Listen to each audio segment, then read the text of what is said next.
All right, good afternoon, everybody. Thank you so much for joining us this afternoon. I'm going to get through a few in-building housekeeping items.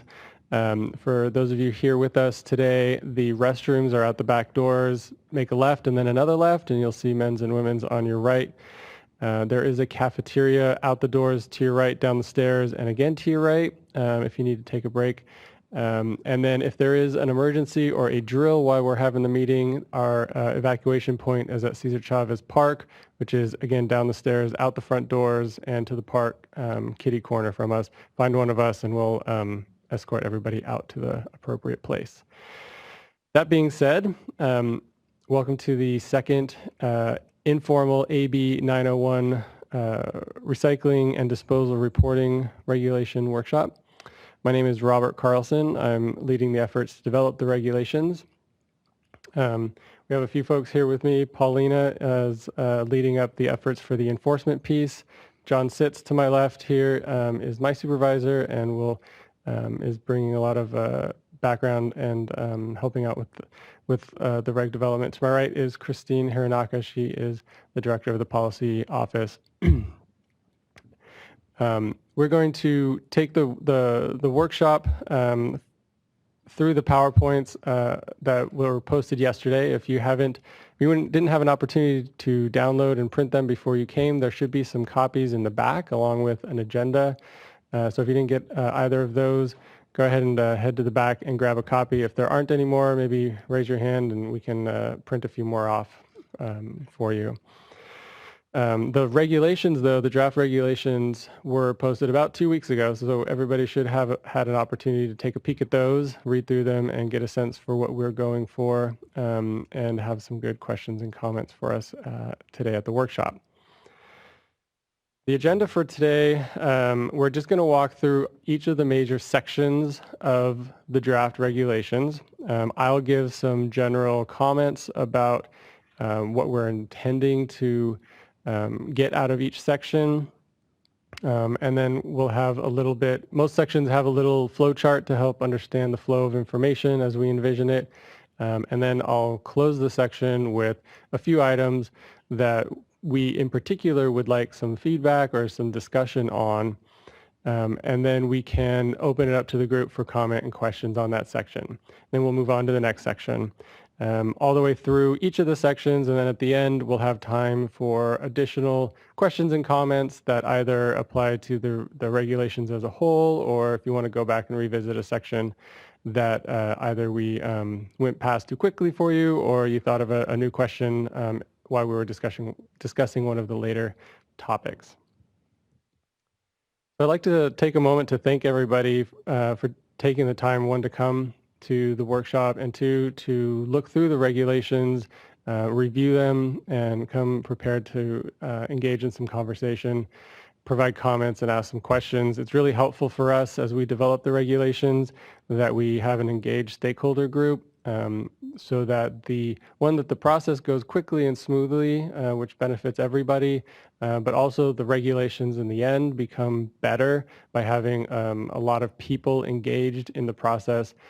Ultimately, the purpose of regulations is to help clarify statute, and the regulated community are the ones who we're trying to clarify it for. So thank you again for coming out and helping us out in this effort. A lot of you were probably at our previous workshop, but for those of you who were not, I'll just give a very brief summary of what we're doing here. AB 901 was signed in 2015. It essentially is meant to update and streamline the disposal reporting system that was in place before. Mostly we're trying to take advantage of new technologies to improve the reporting process, make it faster, and reduce errors. And we're also wanting to include a broader world of reporting. So whereas before we're mostly getting just disposal information, the reporting is now being expanded to include the disposal, but as well now the recycling and composting activities. We're trying to get better data. This will help to further CalRecycle's mandates, and we're hoping that it will reduce errors associated with manual data input. Generally speaking, the rulemaking process is fairly structured, with the exception of what we're doing now, which is the informal workshops, which is what we do before the formal rulemaking process begins. It's an opportunity for us, CalRecycle, to engage with you, the interested stakeholders and the regulated community, to understand what the issues are and to talk about some of the best solutions for those moving forward. After these workshops are complete, we'll move into the formal rulemaking process, which is governed by the Office of Administrative Law, or OAL, which has its own set of very strict guidelines, timelines, and procedures where drafts of the rules will be provided to the public, and the public will have a very structured amount of time to provide comments, and then CalRecycle will be responding to those comments. We're hoping to begin that process this fall. Though depending on how this workshop and the workshop coming up next week in Southern California go and the nature of the comments and questions that we receive, that might adjust slightly. We're hoping to complete the regulatory process by mid-2017 or so that we can get our online reporting system developed and ready to go by the end of 2017. Hoping to get our first reporting period be the first quarter of 2018. So before I move on, does anyone have any questions about the rulemaking process moving forward? Seeing none, I'll move forward. This is a flow chart trying to depict the current or the old disposal reporting system that most people who have been required to report are at least partially familiar with generally the counties being responsible for reporting to CalRecycle, and jurisdictions checking some of that information, transfer stations and landfills and other facilities reporting to counties, and the haulers having to report to the facilities. The major statutory changes that we're looking at is that the facilities under 901 are going to be reporting directly to CalRecycle rather than reporting to the counties, who will then in turn report to CalRecycle. We're, as I said, expanding the reporting requirements to include recycling and composting operations, as well as transporters, exporters, and brokers. All of this will be reported online in an online reporting system, and another major aspect of AB 901 is that it gives CalRecycle enforcement authority and the ability to assess civil penalties for noncompliance.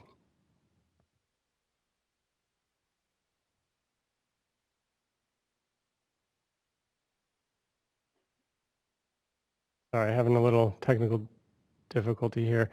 Blanca, could you maybe manually?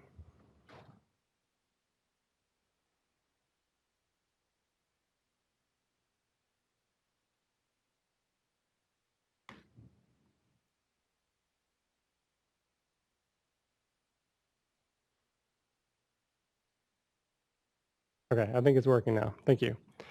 So this is a flow chart that we're hoping will help clarify the intent of the new disposal and diversion reporting system. And I'm not going to go over every detail of this. In the various sections that we have coming up, we'll have small cutouts of this flow chart to show each individual sort of piece of the puzzle. So I'm not going to go through this. It's in the presentation, so if you want to take a look at it later in greater detail, you're able to do so. So starting out, the first section of the regulations are sort of general requirements that apply to all of the facilities and entities regardless of their activity type. Basically, this requires an entity, a person, to register with the Disposal and Diversion Reporting System, or DDRS, and get a reporting number. There are some exemptions in this section. Basically, those compost facilities that meet the exemption requirements of the new composting regulations don't need to register. operations that never handle more than 10 tons of recyclable materials or solid waste. And if you have handled more than 10 tons in a reporting period in a quarter, then you'll be required to, for the next 6 reporting periods, just notify us if your handling amount has dropped below that 10 tons. So essentially, if you're handling more than 10 tons a quarter, you have to register and report. If you never ever handle more than 10 tons, you don't have to report and you don't have to register. But if you periodically handle more than 10 tons, then you have to register the first time that you handle more than 10 tons. And then thereafter, if you are not reporting more than 10 tons, you'll just have to notify us that, yes, I was a reporting entity, but for this reporting period, it was less than 10 tons, and then that's the end of your reporting obligation. But if your reporting tons go above 10 tons, then you're a regular reporting entity again.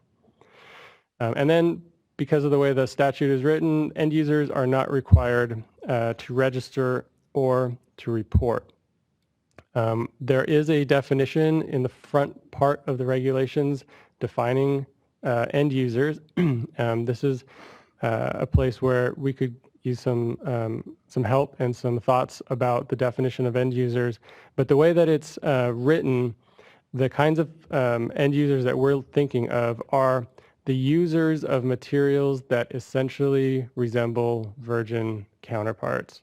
And I'll just give a quick list of the kinds of things that we're thinking of are end users. So users of plastic pellets, users of paper pulp, users of metal ingots, rods, sheets, users of compost, users of mulch, users who directly apply organics to the land, and users of concrete or asphalt-derived aggregate. These are all examples and not exhaustive, but these are the kinds of entities that we envision as being end users and therefore not required to register or report.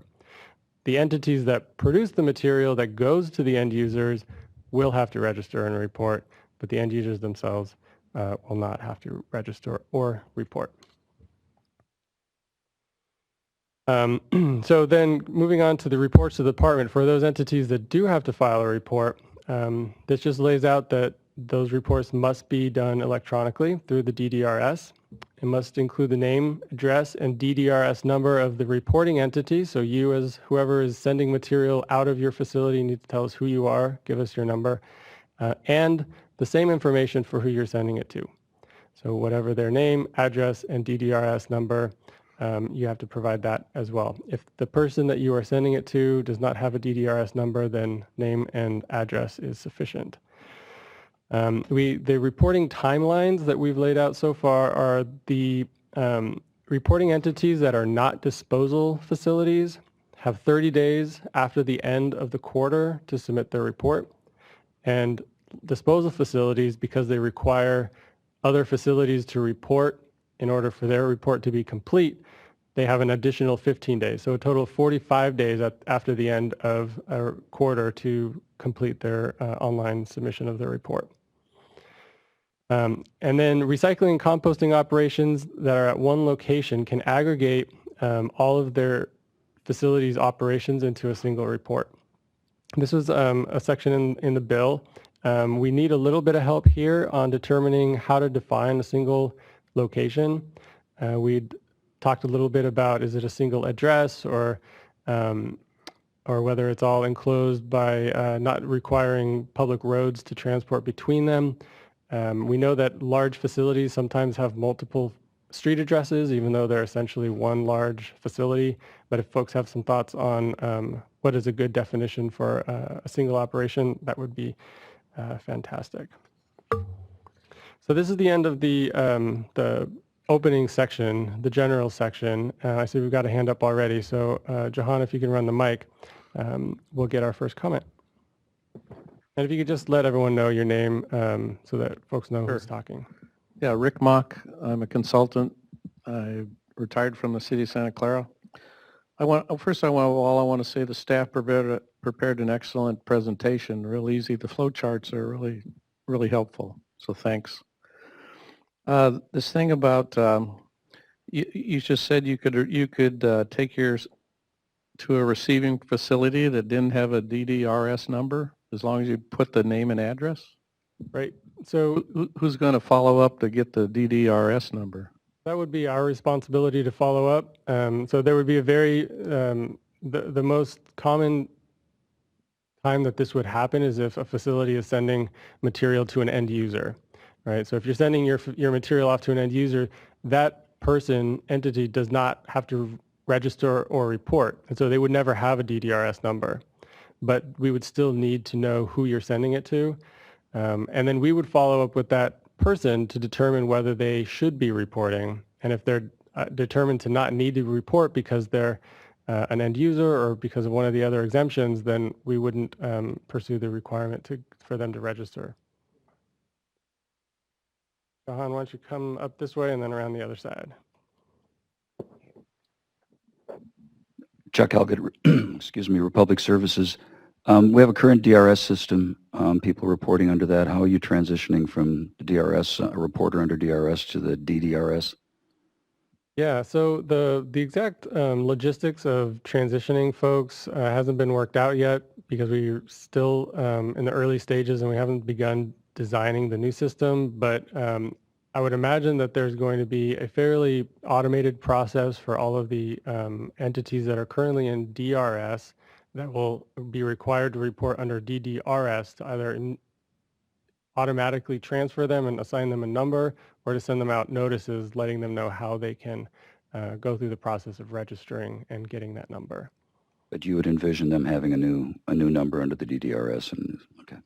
That's correct. All right, thanks.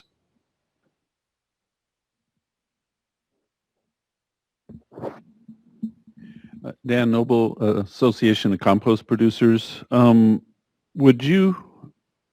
Is there a de minimis amount going to an end user? Because I could imagine, compost going to a homeowner versus another compost yard or to a bagging operation. Yeah. Is there some sort of minimal number there, amount? Yeah, there is, and we'll get to that later in the presentation. But yes, there certainly is.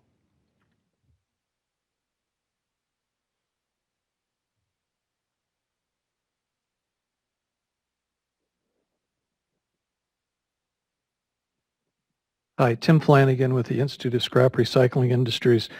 Throughout this document, there's references to recyclables. Are these just recyclables derived or taken from the waste stream? As opposed to source-separated recyclables between two entities where it never is intended to go in the waste stream and it's purchased for value? No, it would include any material that is sent off-site for the purposes of recycling. Even if I have an independent contract with another party and that material was never intended to go in the waste stream nor put in the waste stream, source separated and paid for by value, with paid for in essence? So without a really specific example, I would have to say that yes, that the anticipation of our interpretation is that this is meant to track all recyclable and compostable materials. And is that for the purpose of counting how much has been, taken away from the waste stream per se? Well, I'd say that's part of the intent, not the exclusive intent. The information that we'll be getting from the reporting will also help CalRecycle's programs generally understand the waste, recycling, and composting material movement streams throughout the state so that we can better understand where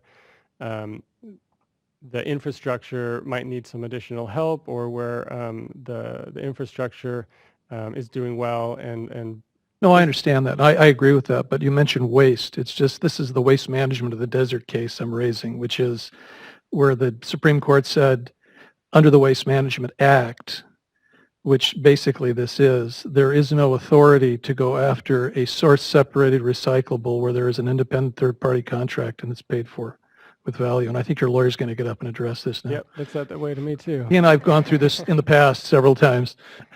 Tim, it's been a long time. Hey, how are you? Haven't seen you in a while. As you know, the waste management case was about franchises and what were included with franchises from 1994. So this is a new statute. It's not about regulating recyclables. It's not about permitting them.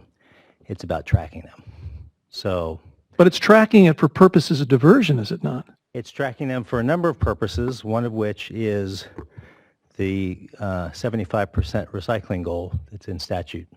Right, which has always been our position, is that if these never were intended to go in the waste stream, why would you include them as a diversion, because they never were intended to be diverted? It's important to understand how the system is working. If you don't have if you're missing a significant chunk of material that's moving, you can't figure out how to further that goal of 75% recycling. Okay, we'll take it up again. Always good to see you. Thanks. You had to make me come up to the front, huh? We had one more Jahan in the back left first, I think.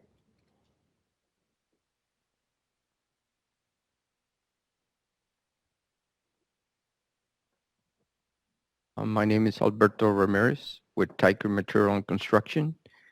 We receive quite a bit of, for example, recycled concrete. And do we need to, being the end user, are we going to need to know if the person that are bringing recycle are reporting? Do we have to be aware of that, or we just receive it and they're on their own? Right. So you're the end user, meaning you're taking the aggregate and putting That's it correct. under a road or for a construction purpose, right? Yeah. So the end users would not be required to ensure that where they're getting it from are meeting the reporting requirements. If you're purchasing material as an end user, you may get a call now and again from CalRecycle asking to describe your business operations to make sure that you are in fact an end user. And that the material being sent to you from another reporting entity does not need to be further reported by you. But if you are an end user, then that's the end of your obligation. Sure. Did we have anything coming in online? We Go have ahead while we're- quite an extensive, from one person in particular who's kind of going through each section and Okay. providing plenty of comments. So Okay, we'll take the comment here in the room and then we'll go to the online. Hi, a question and a comment, possibly a comment pending on the answer. My name is John Febo. I work for Sacramento County. I do Sacramento County's disposal reporting. Did I see 30 days and 45 days in terms of the time from the end of a quarter to submit? That's right. Okay. Currently, I'm working on first quarter of 2016, and it's due August 1st. So are you significantly shortening the time from the end of the quarter to which a facility or a county needs to submit? Currently, I'm managing 15 refuse haulers, information, about 6 facilities, and I piece it all together for what I submit to you.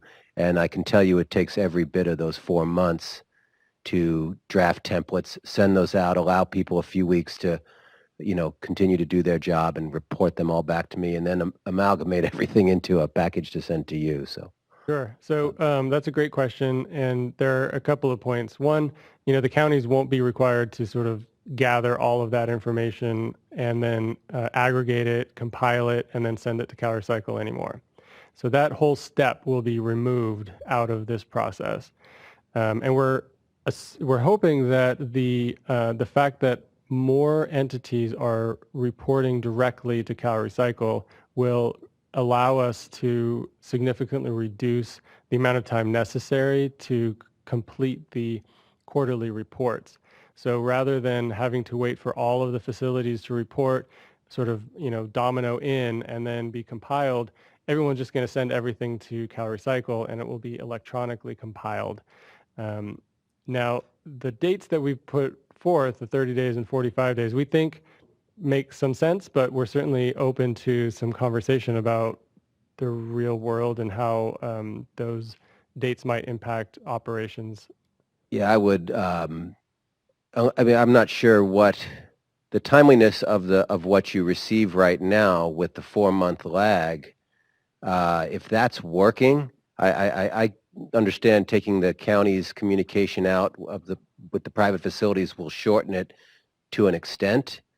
However, to go from a 4-month lag to what is essentially a 1-month and 6-week lag is, to me, a drastic speed up in the process of what it takes a facility.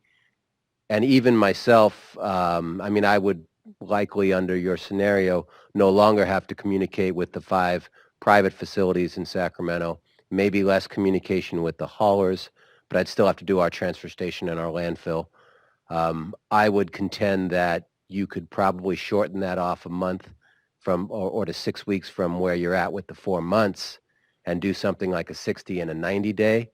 But a 30 and a 45 day, to me, seems, with the operations that I know these solid waste facilities are trying to maintain on a daily basis, just the workload of what they have, personal vacations, or the person who is, responsible for doing it may be away for 2 weeks, or and they're all going to have to develop their systems as well. Sure. It's complicated. It's extremely complicated. Our DRS system, I think, is one of the most complicated in the state, but I inherited it. I didn't develop it. So it takes me every bit of 4 months. It might take less under this scenario, but I think 30 and 45 is way expecting an extremely fast turnaround on an extremely complicated system. And unless the state needs it that much faster, or needs it greater in a faster way than it's getting now, I don't see the logic or benefit of Great. doing that, putting that pressure on everybody with a new Thank system. you. Appreciate that. There are a few more things later in the presentation that I think might help address some of the concerns, but I appreciate the fact that you're giving us some of that, real world on the ground information, and we'll definitely take that into account. Just wanted to make one correction. First quarter is due July 15th, not August. Yeah, Eileen usually is when it comes to DRS. Well, in addition, the current DRS regulations do have, I think, a 30-day reporting requirement for transfer stations and such, and to supply that information to landfills, and then landfills have another month to do. So these numbers are not incredibly shorter for the facilities themselves, but we do build in that additional time for the county to deal with it, and we know that the current DRS system is very complicated, and it's a burden on counties to get all that together. So that's one of the reasons why if we can really implement a good electronic reporting system, we think a lot of that will be streamlined out. But your point's well taken that it's a very complicated and rigorous reporting. We have a question here, and while you're walking the mic, Alanka, can you read a question from online that's pertaining to this first section? Sure. So we have questions from Stop Waste. In the following scenarios, which entities would be required to have a DDRS number? An entity like Strategic Materials, who are receiving glass cullet from a MRF that is often contaminated. Then they deliver the cullet for glass, bottle, and fiberglass manufacturing. They also remove contaminants which go to disposal. And then a second example of an entity like Schnitzer Steel. They receive scrap metal and processed cars, which are never part of the waste stream, and deliver residual materials to a landfill, often for cover. Yep, so both of those examples under the current draft regulations would be required to register for a DDRS number if they process more than 10 tons per quarter. So regardless of what it is that they're doing, if they're handling more than 10 tons per quarter of disposal material, recyclable material, or compostable material, they will have to register and report. All right, and up here in the room. Ramesh Srinivasan with Eco Catalyst. When you have multiple entities reporting, such as MRF, transfer station, recyclers, is there any possibility that there might be double counting when it comes to aggregating at your end? Yep, there will certainly be double counting. In fact, there'll probably be triple and quadruple counting. That really isn't a problem, because the purpose of this is not to do a statewide mass balance of the flow of waste, recycling, and composting material, but rather to understand the flows, the directional flows, and the magnitude of those flows where they're going and how they move through the state and through the system. So yes, there definitely will be double counting as far as double counting a particular pound or ton of material that will be counted every time it moves someplace through the system. What we have tried to do through the regs is to avoid two entities reporting on the exact same transfer of material. So if two, so we're looking to try to make it so that only one entity has to report the transfer of material. For recyclables, yes.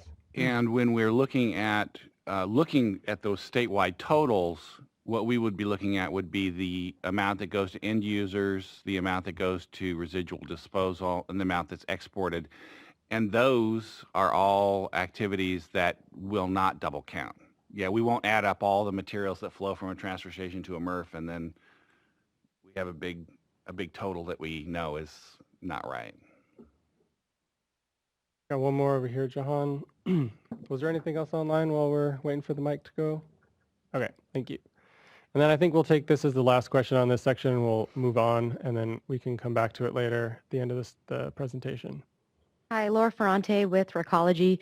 Coming off of the double counting question, you said you're not looking for a mass balance, but one issue that we noticed also is that the numbers reported from the various reporting entities won't necessarily reconcile due to lags in processing time or storage or discretion in categorizing certain materials. So is that going to be an issue, or is there a way to clarify that that's not an issue in the language?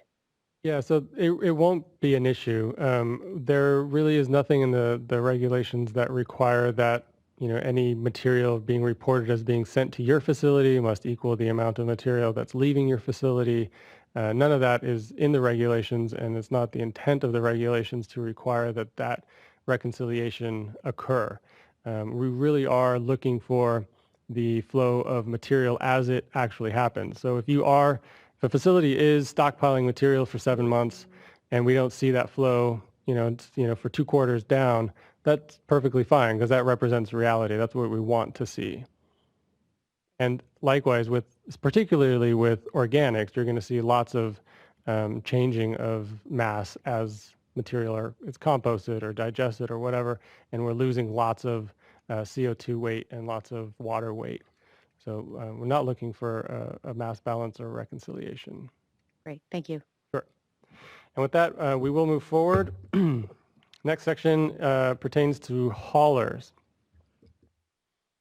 So we've defined haulers for the purposes of 901 reporting to be those entities that collect material from the generator.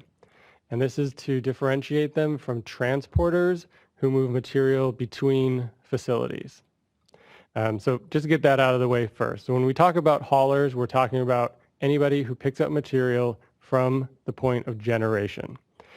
So what does a hauler have to report?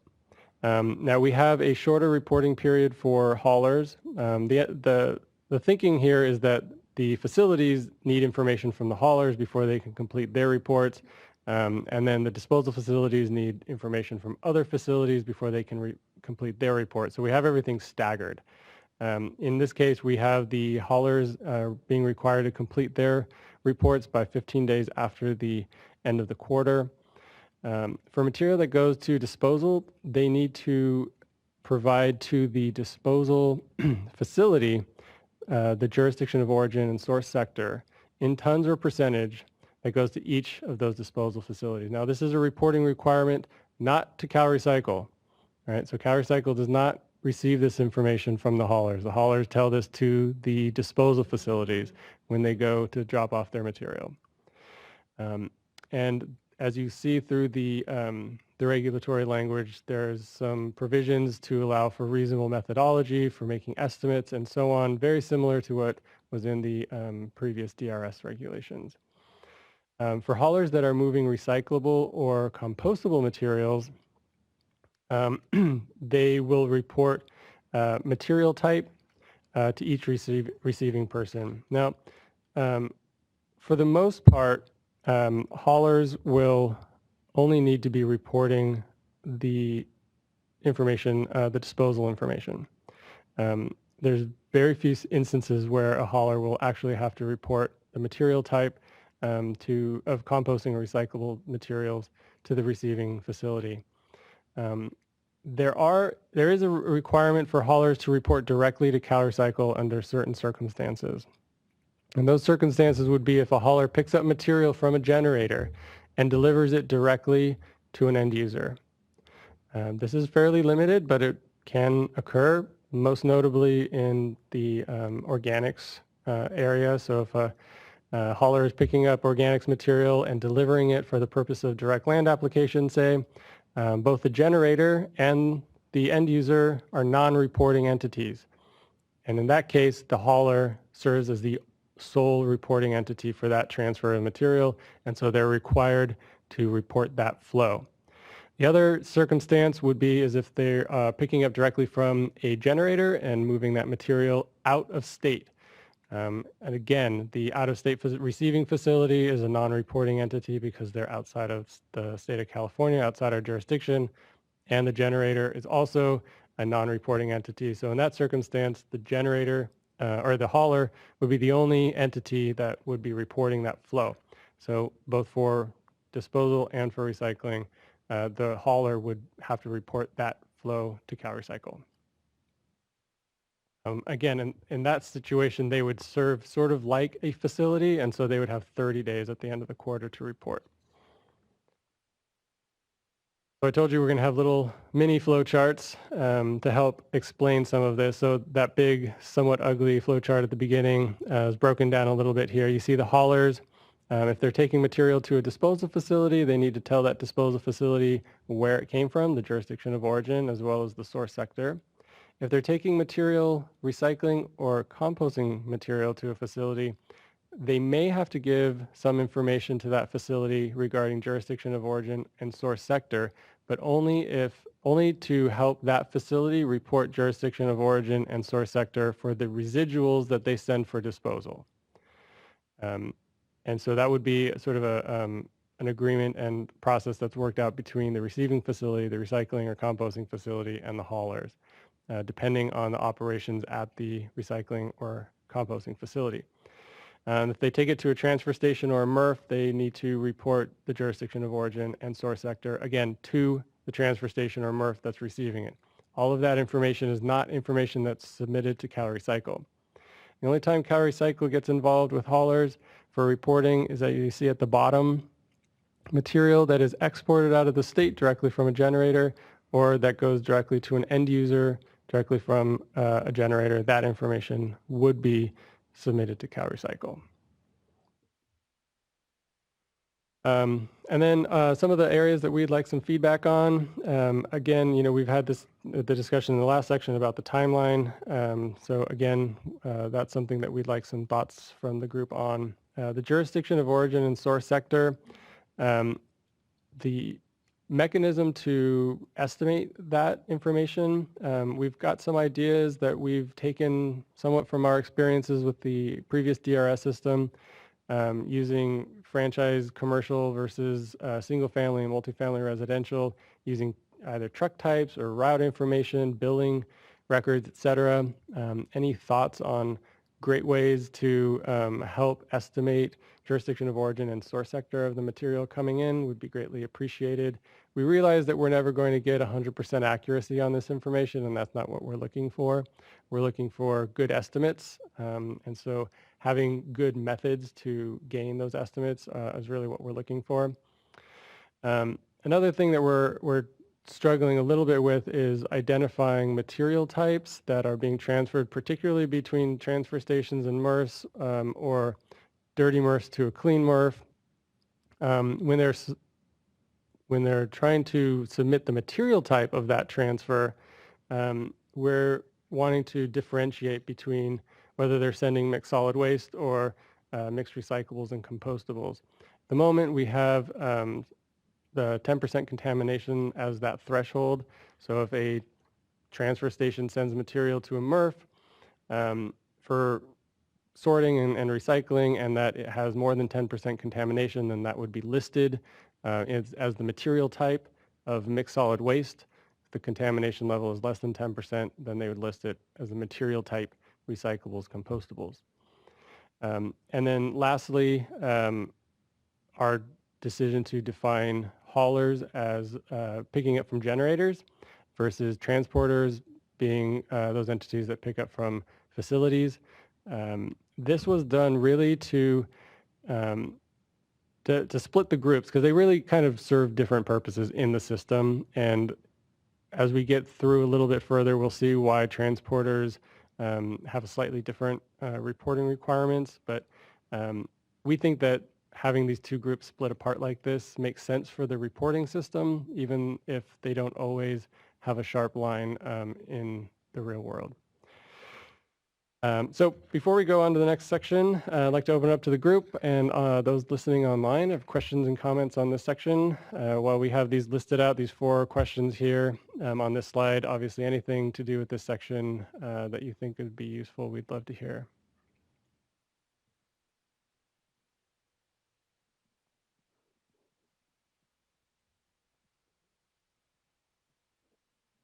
Hi, Sharon Simpson with Waste Management. I'd just like to comment on the 15-day time period again.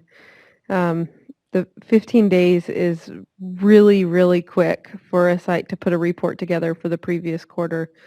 By day 15 into the next month, we're just barely finishing up reconciling financials and reconciling the numbers, let alone throw on a huge report on top of that. It's just not possible, and heaven forbid somebody go on vacation at month end. 15 days is really tight, and I don't think it's possible in a real world setting. Great, thank you, Sharon. So just to clarify, because one of the things that we were thinking about as we were going back and around on this internally was that we were sort of thinking that a lot of haulers will be providing this information sort of on a load basis. You know, the truck drives in and some information is provided that at that moment, and then at the end of the quarter, it would just be the last few days, weeks worth of routes that needs to be either finalized or clarified, rather than having to start from scratch at the whole quarter and develop a report. Is that not how the system really works? I think it depends on the site and how the facility is set up and who the owners of those facilities, and it's different if it's the same, but 15 days just isn't possible. Okay, so some facilities don't take any information at the gate, is what you're saying, and so you'd have to compile. No, I think they do. I just think when you're trying to get into how much of that truck is single family and how much of that truck is multifamily, that driver's not going to give that information. That's going to come from the site, the route managers. That's not going to come from the truck driver. He's not going to go, okay, 20% of my truck is residential, 20% of my truck came from a McDonald's, and the other 50% of my truck, which I know my math just didn't add up right there, is from multifamily. That's to think that our drivers, any drivers, are going to be able to give that information at the scale house. That's not going to happen. They're going to know what city or what county, but in some cases, there may be multiple cities in that one truck as well if they're passing a line. So some of that comes straight from the hauling sites. Great. Thank you, Sharon. Appreciate that. Got some more over on the other side of the room. Lanka, do we have anything online? While the mic's going, why don't you read one of those? This is a similar question about the reporting time. Giving the hauler 15 days to report to a facility is unrealistic. They should be required to give that information as they do now at the time of delivery. This is the beginning of the information cycle, and if the hauler fails to report, what enforcement actions can be taken by CalRecycle? It could be months before CalRecycle could mount an investigation into a hauler, as CalRecycle would only find out about it when a reporting entity doesn't have the required sector or jurisdiction information. Okay, so I think there's 2 questions there. One about the timeline, and I think we covered that fairly well. The other one about enforcement abilities for haulers that don't submit information to facilities in a timely manner or at all. So I think we'll probably put that off until later in the presentation when we talk about enforcement and civil liabilities. because that encompasses all of the provisions of the regulations. So for haulers and facilities and disposal facilities and recyclables and all of it. So we'll just talk about all of the enforcement issues towards the end. So we'll put that on hold for now, and we'll get back to it later on. So we got another question here in the room. Hi, Veronica, California Refuse Recycling Council. My question is more of a clarification around what the transporter will be reporting to any given facility and how you imagine the estimation to happen. So for example, if a material comes out of a transfer station that serves several origins and source sectors, and then that material load is just coming out the back end and then it's being sent to a MRF for further processing.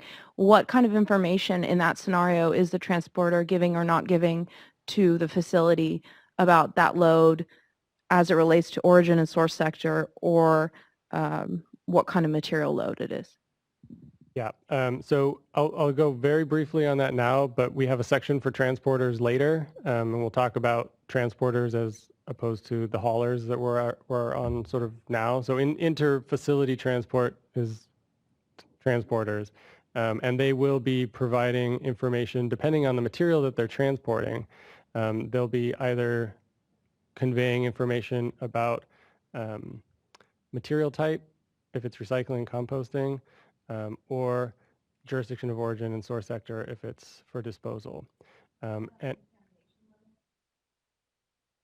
so, yeah, so for the most part, actually, the transporters themselves won't be conveying that information. So that will be information that's reported by the facility that's sending it out. So if a transfer station sends material out to a MRF, the transfer station reports to CalRecycle that flow.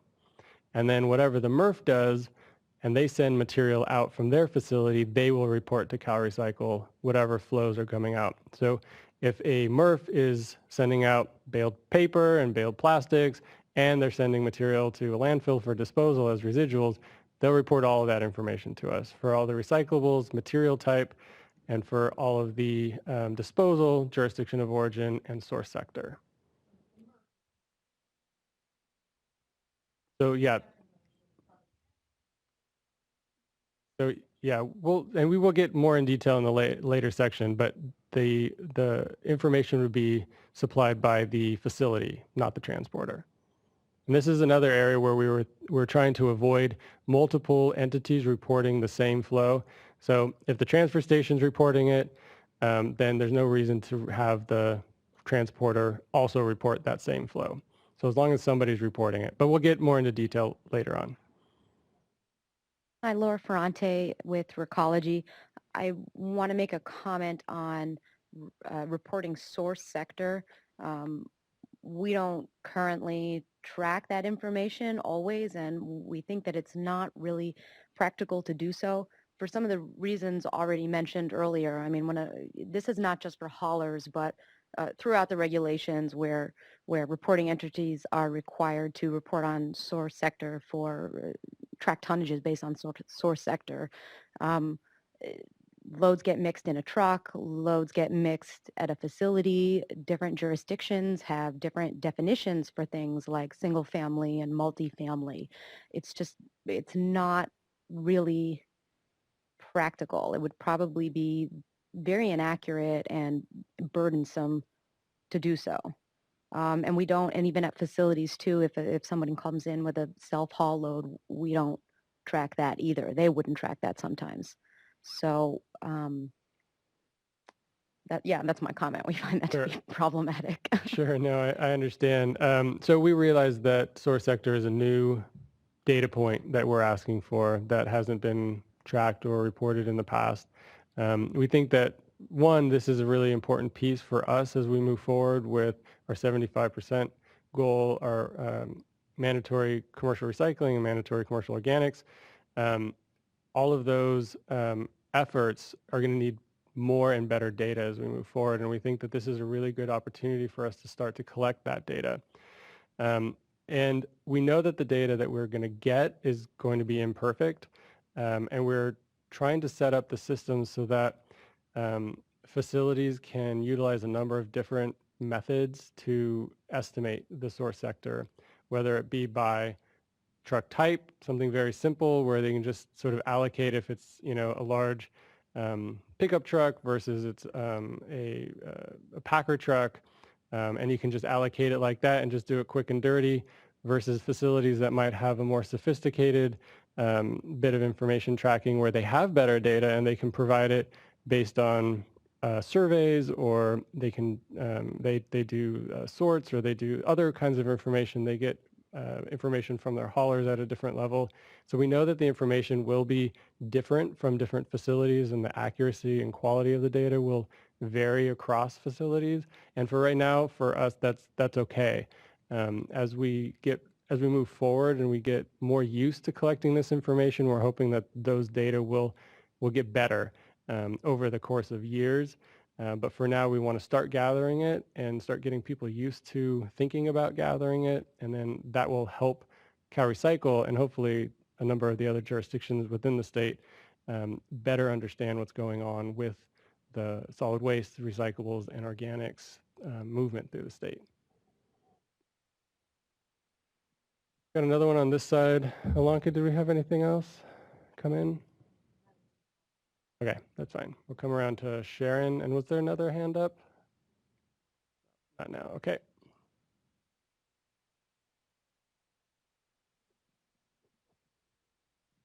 I just have a quick question about source sector as well.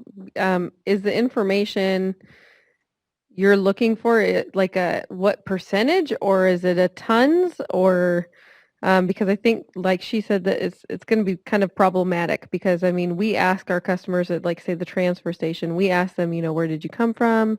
What's the material? You say to them, is this from a multifamily resident, or is this from a single family home? And they're going to look at you like, are you crazy? So, and I don't think the information would be reliable per se. So. Yeah. So. So I think that there are a couple of different ways that entities can go about this. There can be actual questions at the gate for those facilities that feel that would be that would work for them.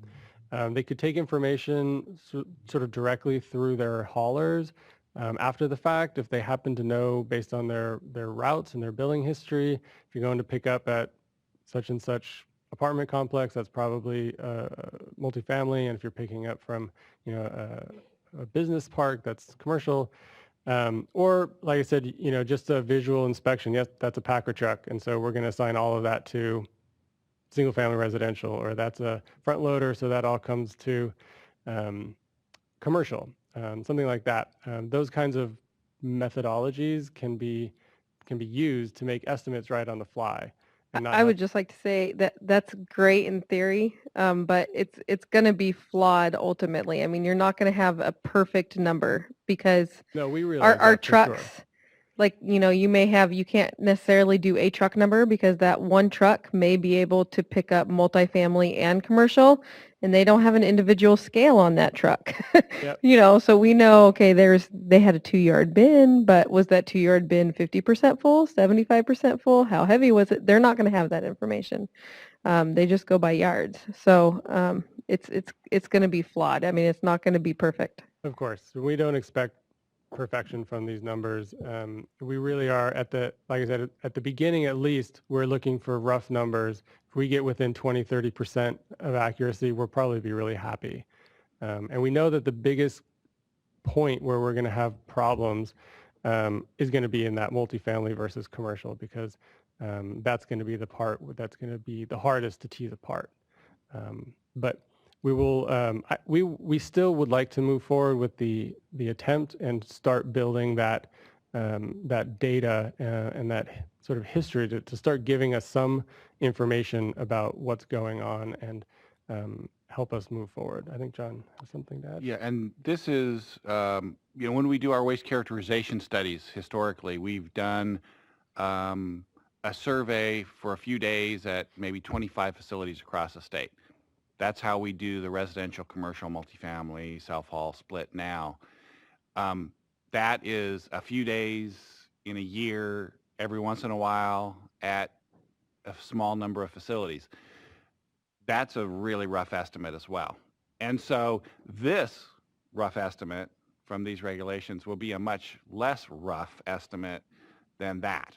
So we don't expect perfection and, multiple decimal place kind of results out of this. And I'll just add, because I think your first question was, are we looking for tons or percentages? And I never got to that. But it should be fine either way, because we'll be getting total tons. And if you have percentage, we can, the system will be able to calculate it whichever way you give it to us. So that really doesn't matter so much. Got another question here? Yeah, Rick Mock.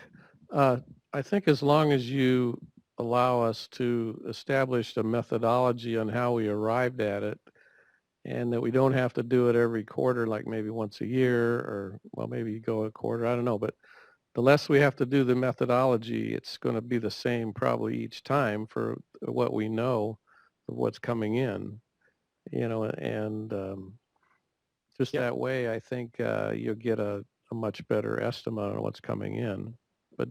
But having us track every single load that comes in, I think that's way too cumbersome.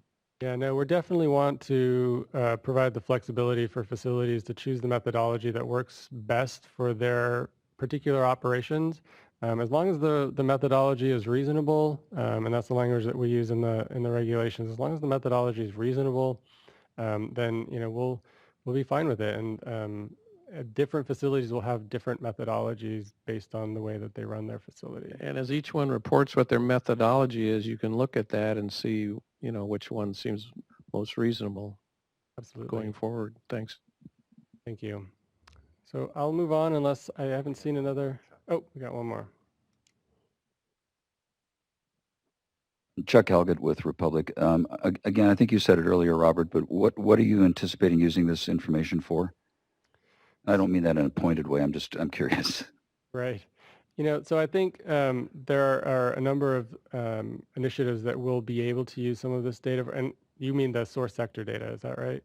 Yeah, okay. So the source sector data, help us get a better understanding of where materials are being generated from and in what state they're being generated. And by state, I don't mean which California versus Nevada, but whether, it's where it's being sorted and where it's going, so that we have a better understanding of how we can better improve our programs associated with mandatory commercial recycling, mandatory commercial organics, and help us understand better what's going on for our 75% goals. Well, also, I think this will be key information in the long term as we go for 75%, looking at the residential sector is increasing more, the commercial sector, we've had more growth than we expected. What do we have to do to adjust to address that? We'll also use it as part of the characterization study to say, well, what really still is in the waste stream, to be able to split out and figure out, well, what material should be targeted for additional efforts and other planning efforts related to that. Good afternoon. This is Teresa Bowie with Californians Against Waste. Maybe you'll get to this later, but in terms of the land app, can we get clarification if land app it will be tracked with a clear record of every farm that receives the material and from which haulers? Yeah, so we will talk about it more later, but yes, there will be a fair amount of tracking. There are some sort of de minimis levels that we'll talk about later, but otherwise there will be tracking for that. And again, we'll get in more detail later. And then we'll just make this the last question on this section and then we'll move on. It should be on.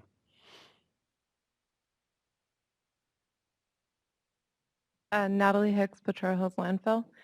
On the schedule, it shows that the haulers will report jurisdiction of origin and source sector. Currently, the landfills are reporting origin. Is it the expectation the landfills will also report sector as well? That's correct. So the ultimate reporting responsibility to CalRecycle is the landfill. So the disposal facilities have the responsibility to report to CalRecycle. In order for them to do that accurately, they need to get that information from the haulers. So they'll be needing to get jurisdiction of origin and source sector from the haulers that bring them the material so that they can make an accurate report to CalRecycle. So the timeline is adding source sector to the reporting and cutting the timeline back that we have to report to CalRecycle My comment is that we report for our county, and it's difficult to get the hauler to even report within the 60 days that we have because we report on behalf of the county, which gives us a little more time. And then adding sector into it it's going to be nearly impossible. So again, appreciate the comments on the timelines. It looks like we'll probably have to rethink what those timelines need to look like, and we can have some thoughts and conversations with people about what seems like a more reasonable timeline for these different reporting entities moving forward. I think part of the we're hoping that part of the difficulties of getting information from haulers to facilities and then from facilities to counties and on would be partially solved, one, by having everybody report to CalRecycle for the most part, the facilities at least, and then also the enforcement provisions that we have under the new statute that were not in place before, so there was limited ability to sort of require more timely reporting from entities, whether it be haulers or facilities.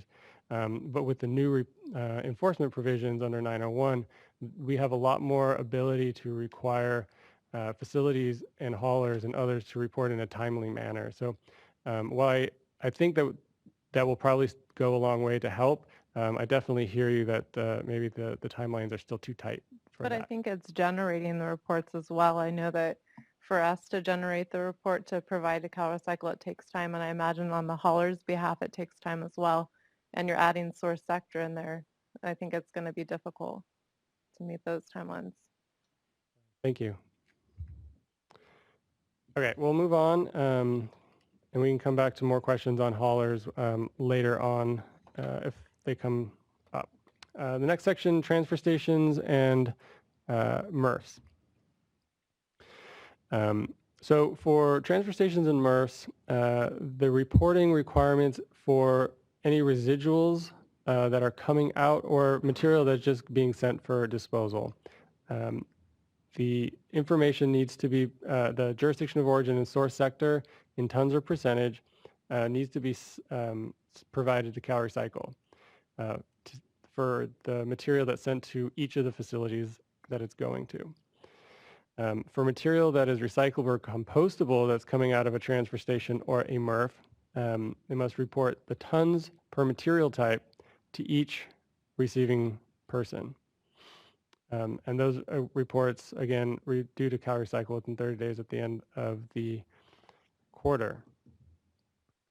So again, a little mini flow chart. We have transfer stations and MRFs, which we know send material back and forth between each other. And they will need to provide information to the facility that they're sending it to, in case that facility needs some of that information to report to CalRecycle. In particular, if a transfer station is sending mixed recyclables or mixed solid waste to a MRF for sorting, that MRF will have residuals that go to landfill. That MRF will be responsible for reporting jurisdiction of origin and source sector to that landfill. And so the transfer station will need to pass that information on to the MRF so that they can then in turn pass that information on to the landfill. Now we are hoping to alleviate a little bit of the back and forth of information passing to between facilities by having the transfer stations and the MRFs report that information directly to CalRecycle.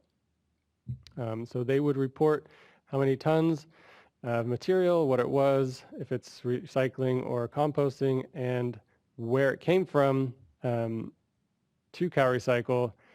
And then CalRecycle system would pull all of that information together and assign it to a disposal facility. So a disposal facility, if you can imagine logging into your online reporting system, you would see transfer station A, B, and C would already be pre-populated with the information that they provided about how many tons, jurisdiction of origin, source sector, and then MRF 1, 2, and 3 also would be pre-populated. They submitted the information to CalRecycle. It's associated with your facility, and so it shows up in your account. And then your responsibility would just be to verify that information and provide whatever additional information was necessary that came in from self-haul or from other haulers that did not come from a transfer station or a MRF. And then, so that's the information transferring from CalRecycle to the disposal facility. That's just us compiling all the information and assigning it to the account, the online account for the disposal facility to review and verify.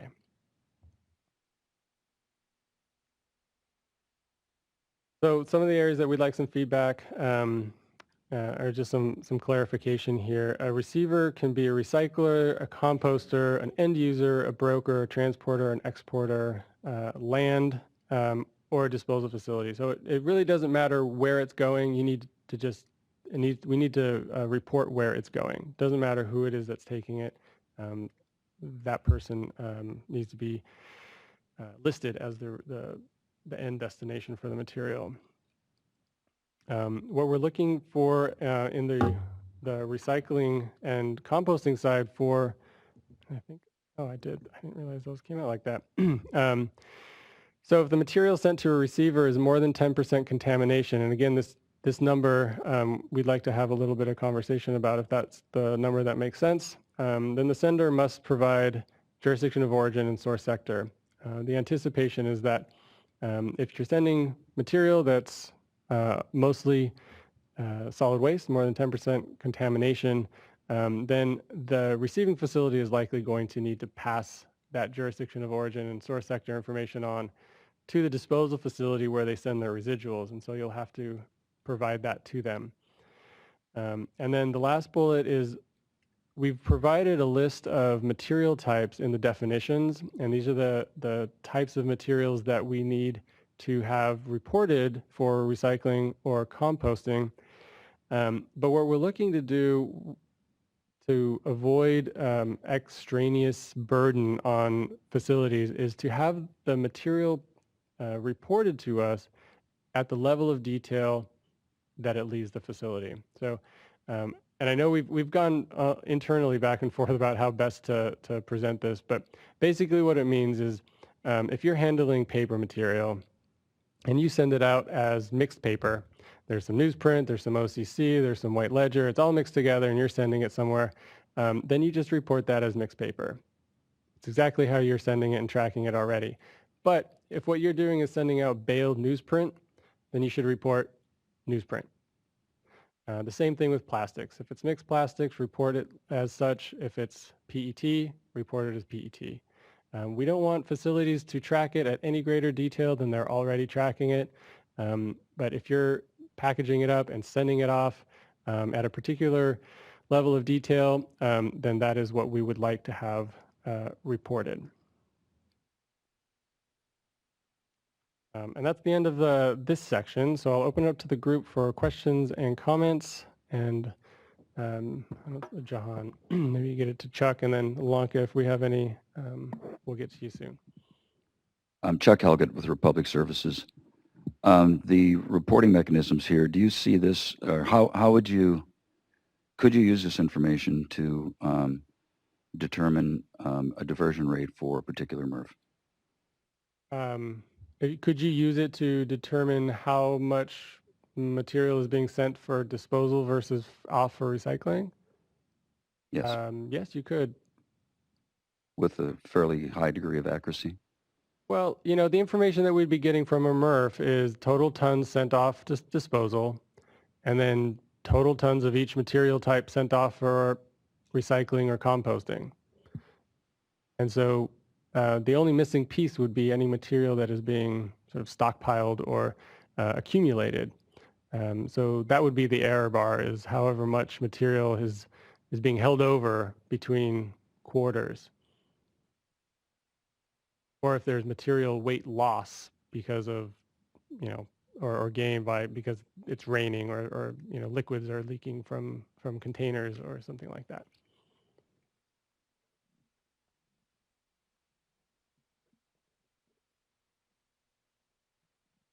Natalie Hicks, Potrero Hills Landfill.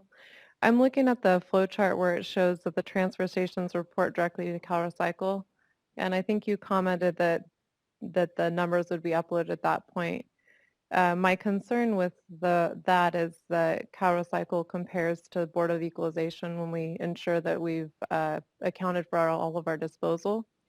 And a lot of times the transfer stations report volumes higher than what we show that we've actually received from them because there's error in reporting. How would that be handled? Right. So I think what ultimately would happen because of a landfill or any disposal facility would be receiving the data or be looking at the data being submitted by the transfer stations or the MRFs. And the point would be for that to be an opportunity for a check and a verification. So you'd look through those data and say, yes, that one's right, or no, this one's off by 5% or 9%. And then you would submit and again, we don't have the logistics worked out, but there would essentially be some mechanism to say, no, these numbers are wrong. We have better data, and these are what the numbers should be. And then CalRecycle staff would then have an opportunity to step in and try to identify where the best data are and how to make the adjustment. Monica, can you help me out with the presentation too, because it's locked up again? And then we'll get another question, and then we'll do an online question. Okay, hi, Rick Mock again. On the material type to be reported, on the draft regs, it talks about target materials, yep. Target products. Are those the only ones you want to be reported on right now, separately? Yeah, so the difference would be, and I'll try to explain a little bit, if you're recycling, say, a television or a refrigerator, regardless, you would have to, what you report is what comes out of your facility, right? So recycling and organics, composting report what leaves your facility. So if what leaves your facility is steel or aluminum or plastic because you've taken apart that refrigerator, then that is a reportable category. But if what is happening is you're taking in refrigerators and you're sending them out whole, then that is where these product types would come in. So yes, those are the ones that we've identified that we would like to see the flow of the whole product. Everything else, if they're breaking something else apart and plastics or metals or paper come out of it, those flows of recyclables will still be reportable. Okay, you had carpet. You also have carpet padding. Do you want those lumped together or what? So that's a great comment. You know, I'm sort of leaning towards yes together, but you know, we'll have to have another conversation with our folks and MMLA as well as you know, folks in the stakeholder group as well. And if you have any thoughts on that particularly, love to hear them. But you don't need to do source on that, right? That's correct. Okay. For recyclable and organics, there's no reporting for source sector or jurisdiction of origin. You only report tons and material type. We're going to grab a comment online and then we'll move to, I think Sharon was next, and then we'll move to the other side of the room. So going back to the source sector, didn't get to ask before, but so we are recognizing that the source sector is going to be imperfect. However, the regulations don't accommodate for that. So perhaps there should be additional language to say that it may be imperfect, and that wouldn't be a reason to require enforcement actions. Yeah, I appreciate that comment. We'll chat internally about how best to make the language lenient enough so that that people are allowed to report and not be held to such a high and possible standard for accuracy. I don't know exactly what that will look like, but we'll talk with folks and figure out how best to do that. And I think Sharon? Oh, you don't have them? Sorry. Sorry. We'll get you next. Veronica, CRC again. So you mentioned that recyclers, composters, they wouldn't necessarily give their jurisdiction of origin and source sector. However, you do say if it's greater than 10% contamination, then they do provide that information. So 2 questions here. What methodology do you imagine would be used to determine contamination of over 10%? Who would be determining said contamination? And then in that scenario, would the recycler, composter, et cetera, have to report origin and source sector information? Right. So I think I'll take sort of a step up a little bit. The entity that has to report, ultimately that has to report jurisdiction of origin and source sector is the disposal facility, right? So they're the only ones that really have to report to us that information. And we do have some provisions for the transfer stations and the MRFs to also report that, but that's to assist the reporting of the disposal facilities. So all of the disposed material that goes to a disposal facility needs to have associated with it somehow jurisdiction of origin and source sector. Now, how does that information follow the material? Well, if it's coming directly from a hauler, the hauler picked it up someplace, so they probably know where they picked it up and they can provide that directly. Whether it goes directly to a disposal facility or a MRF or a transfer station or wherever, the tracking of that disposal information, the jurisdiction of origin and source sector, would follow the material as needed, and that would be a facility-specific determination.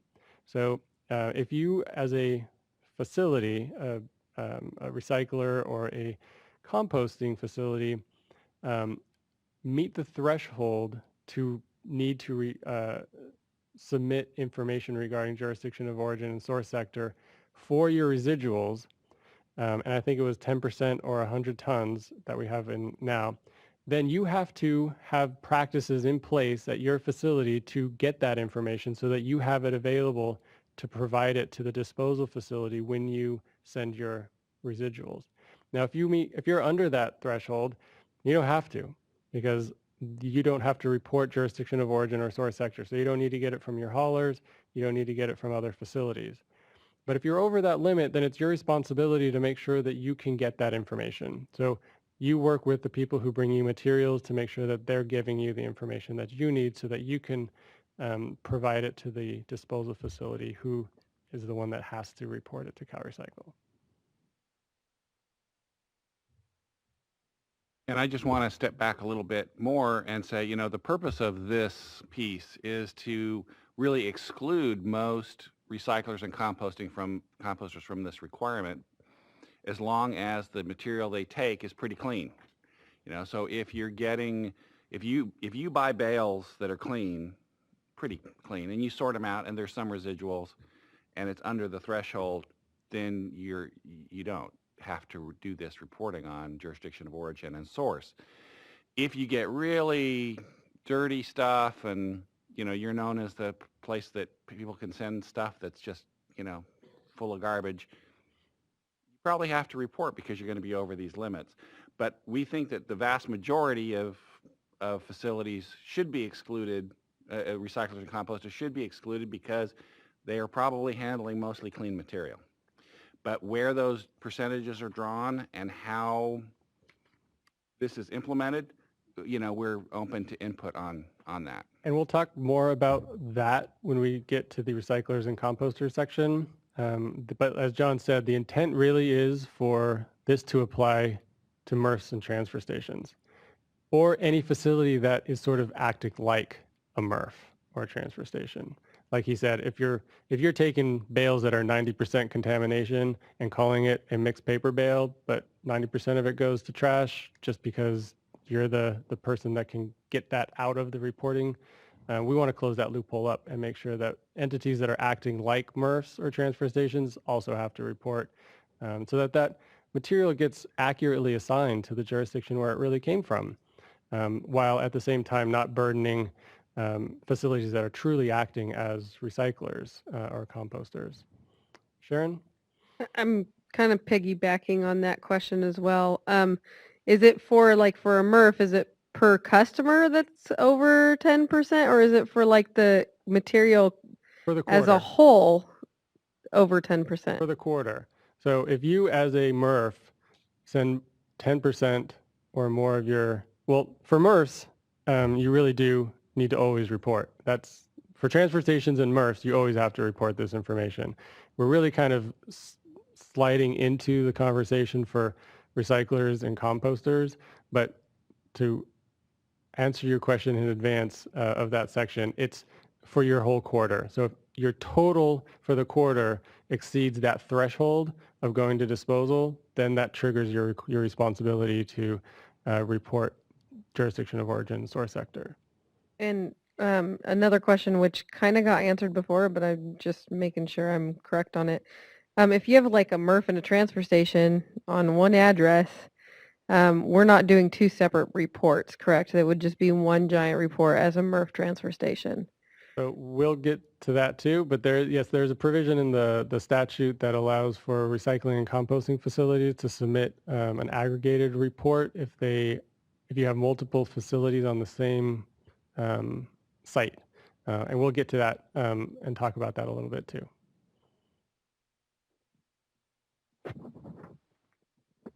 Natalie Hicks, Potrero Hills Landfill. So will CalRecycle assume the responsibility of ensuring the transfer stations are reporting timely? I know that the landfills and the counties have in the past. Yes, that will be CalRecycle's enforcement responsibility. Wait, do we have anything online to? Yeah, there's a comment about the 10% contamination not being a good metric because the amount of contamination is often not quantified prior to delivery, but is rather ascertained after material is delivered. So I think this is in regards to the haulers reporting of material type to CalRecycle, which then wouldn't. Right. So that was, I think what this was getting at was we were trying to put together some guidelines for when you might have to provide that jurisdiction of origin and source sector to the receiving facility. As a hauler, you wouldn't need to be reporting directly to CalRecycle that information, but if you are carrying very contaminated loads to a facility, there's a high likelihood that that facility will need to pass jurisdiction of origin and source sector information on to a disposal facility. And so that receiving facility will likely need to have that information from you as a hauler. And I don't think that language is actually in the regulations. We were just using that demonstratively in the presentation, but we'll double check and make sure. Is that it online? Okay, I'm going to move on.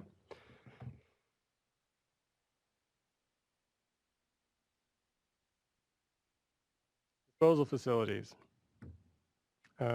So disposal facilities include landfills, transformation facilities, and engineered municipal solid waste facilities.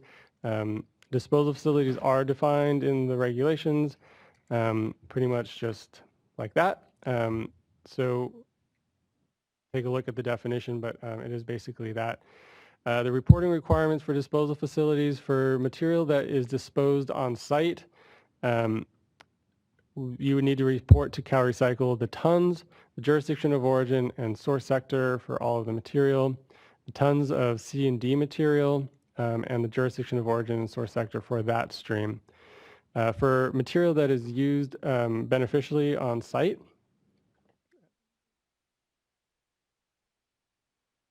report tons of material type to each of the beneficial reuse types that are listed. I'm not going to go through them, but you can see them there. And then for any material that is sent off-site for recycling or composting from the disposal facility, you would be reporting essentially as a recycling facility sending recycling material out. And so you would be reporting tons per material type sent to each receiver. And again, you would report that material at the level of which at which it was sent out. So just the same as we talked about before. So here's another little flow chart to help hopefully clarify some of this. Haulers provide jurisdiction and source sector for the material that they drop off at a disposal facility. There will be transfer stations and MRFs and potentially other facilities sending information and material to disposal facilities, the transfer stations and MRFs will be reporting directly to CalRecycle, as you see the blue arrow, and they'll be providing not only tons but jurisdiction of origin and source sector for the material that they sent to that disposal facility. And you see the little dotted line for the disposal facilities to log into the system and verify that that information that was provided by the MRFs and transfer stations was in fact correct. And then for all of the material that comes to the disposal facility that is not from a transfer station or a MRF will be reported directly by the disposal facility. Source sector, origins, and tons, as well as the material used on site for beneficial reuse. And any material that they're sending off-site for recycling or composting, they'll provide information of tons and material type, as well as the receiver information, where it's going. So the one thing that I'd like to point out is that the new reporting requirements under the DDRS does not preempt or prohibit local jurisdictions from requiring any additional information from disposal facilities, haulers, recycling facilities, et cetera. If there are requirements under franchise contracts or local ordinances or any other authority that the local jurisdictions have to require information from haulers or facilities, that remains as is. These statutes and these regulations don't affect that at all. And if there are, and it doesn't prevent or prohibit local jurisdictions from requiring any of that information be submitted through any authority that they have on their own. I just wanted to make sure that that was clear. And then that's the end for the disposal facilities. I think John would like to say something before we move into Q&A. Yeah, I was just going to add that in AB 901, there are provisions about local governments requesting information and getting access to facility information. We don't talk about that a lot in the regulations because that's really an interaction between the local governments and the facilities. I don't see any hands shooting up right away, so I'll check to see online if we have anything, and then we'll go into the room. Nothing? Okay, got a question over here, Jahan.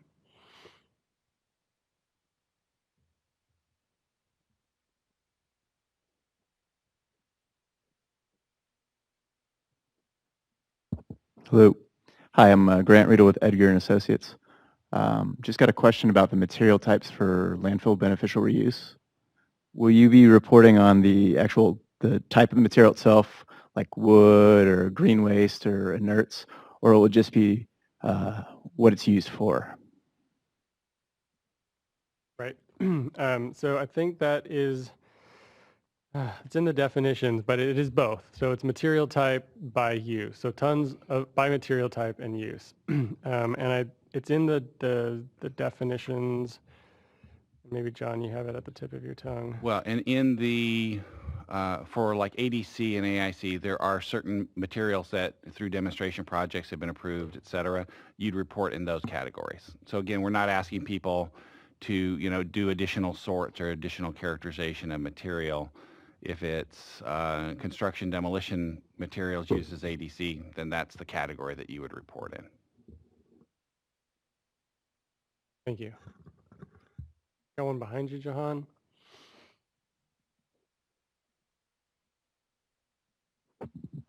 Jeff Mills, L&D landfill. I have to say we're very concerned about the transfer of the burden of aggregating the reporting from counties. I know John's over here doing a little dance for the work he's going to save, and you're transferring that down to the disposal facilities. And I'm happy that you think you have enforcement capability against the haulers and the transfers, but what are we going to do as a facility when they don't allow us to report timely because we don't get data from them in a timely fashion? Yeah, so I might let Paulina add a little bit, but so my vision is that there would certainly be an opportunity in the reporting system for facilities to report the information that they have and identify the areas where data are missing. That will sort of, one, give you an opportunity as a facility to complete your report with the information that you have, and it will give us a lot of information about the entities that are not doing what they should be doing, so that we know who we need to go out and talk to about getting them to come up to standards and report timely. So perhaps in that case, you could say 50 tons from XYZ hauler, because they're not giving you any more information. And then in addition to add that, we would also, do it on a case-by-case basis. So it would be whatever the circumstance is that would lead to that, for you not being able to get that specific type of information. That would be taken into consideration. We certainly are not going to be in the position of enforcing against facilities that are reporting the information that they have, but can't report information that they don't have. It's not a disposal facilities or a MRF or a transfer station's fault if a hauler doesn't report to them in a timely manner. There's certainly no reason that that facility should be penalized. It's the entity that should have reported and didn't that really is the problem. So again, I don't know exactly what that will look like, but certainly that's something that we want to make sure is addressed. Anything else in the room on this section? Anything online? Looks like we have one. There's a question about disposal facilities not having to report on clean or contaminated soil as beneficial reuse. I might let John take that one. Is it a specific question, or is that just? Not really. Okay. Well, in the current system, soil and contaminated soil are just that, soil. They're not reported as a waste-derived material. So when we get reports on ADC or AIC or that type of thing, that is just, those should not be included in those groups, because it's just soil. It's just cover. It's not an alternative daily cover. It's soil, which is just cover. So in fact, that's one of the recurring things that we have trouble with in the current disposal reporting system, is that people report all the soil that they've used as ADC, and we're like, wow, ADC is up 200% this quarter. And then we check with the facilities and they're like, oh no, that was just soil. So we're trying to make it clear in this that soil and contaminated soil should not be reported because it's just a construction material, basically. Thank you. All right, if there's nothing else, we can move on. The next section is on recycling and composting. This is the big new section for DDRS. So recyclers include processors of what may be more familiar, the commodity recyclables, C&D, but also organics recycling, which we're defining to be things like mulching. Basically, anything that's to do with organics that does not fall into the definition of composting. So direct land application and mulching are probably the biggest categories there. And then also we have these targeted materials that we talked about briefly, including things like electronics, mattresses, textiles, et cetera. And there is a list in the definition section of the regulations.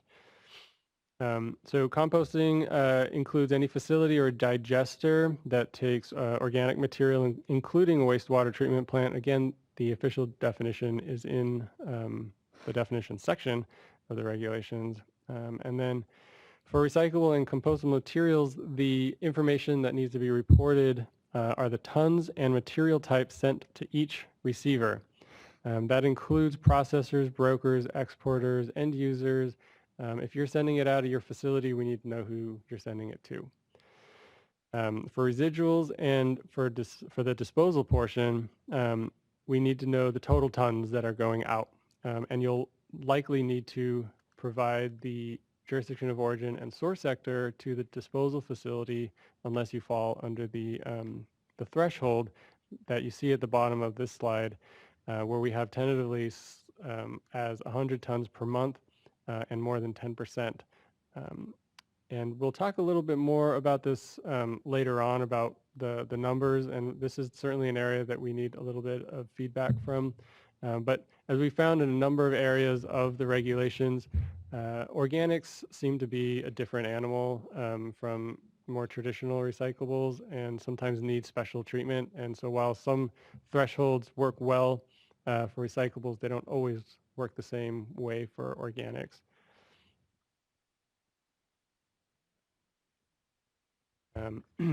And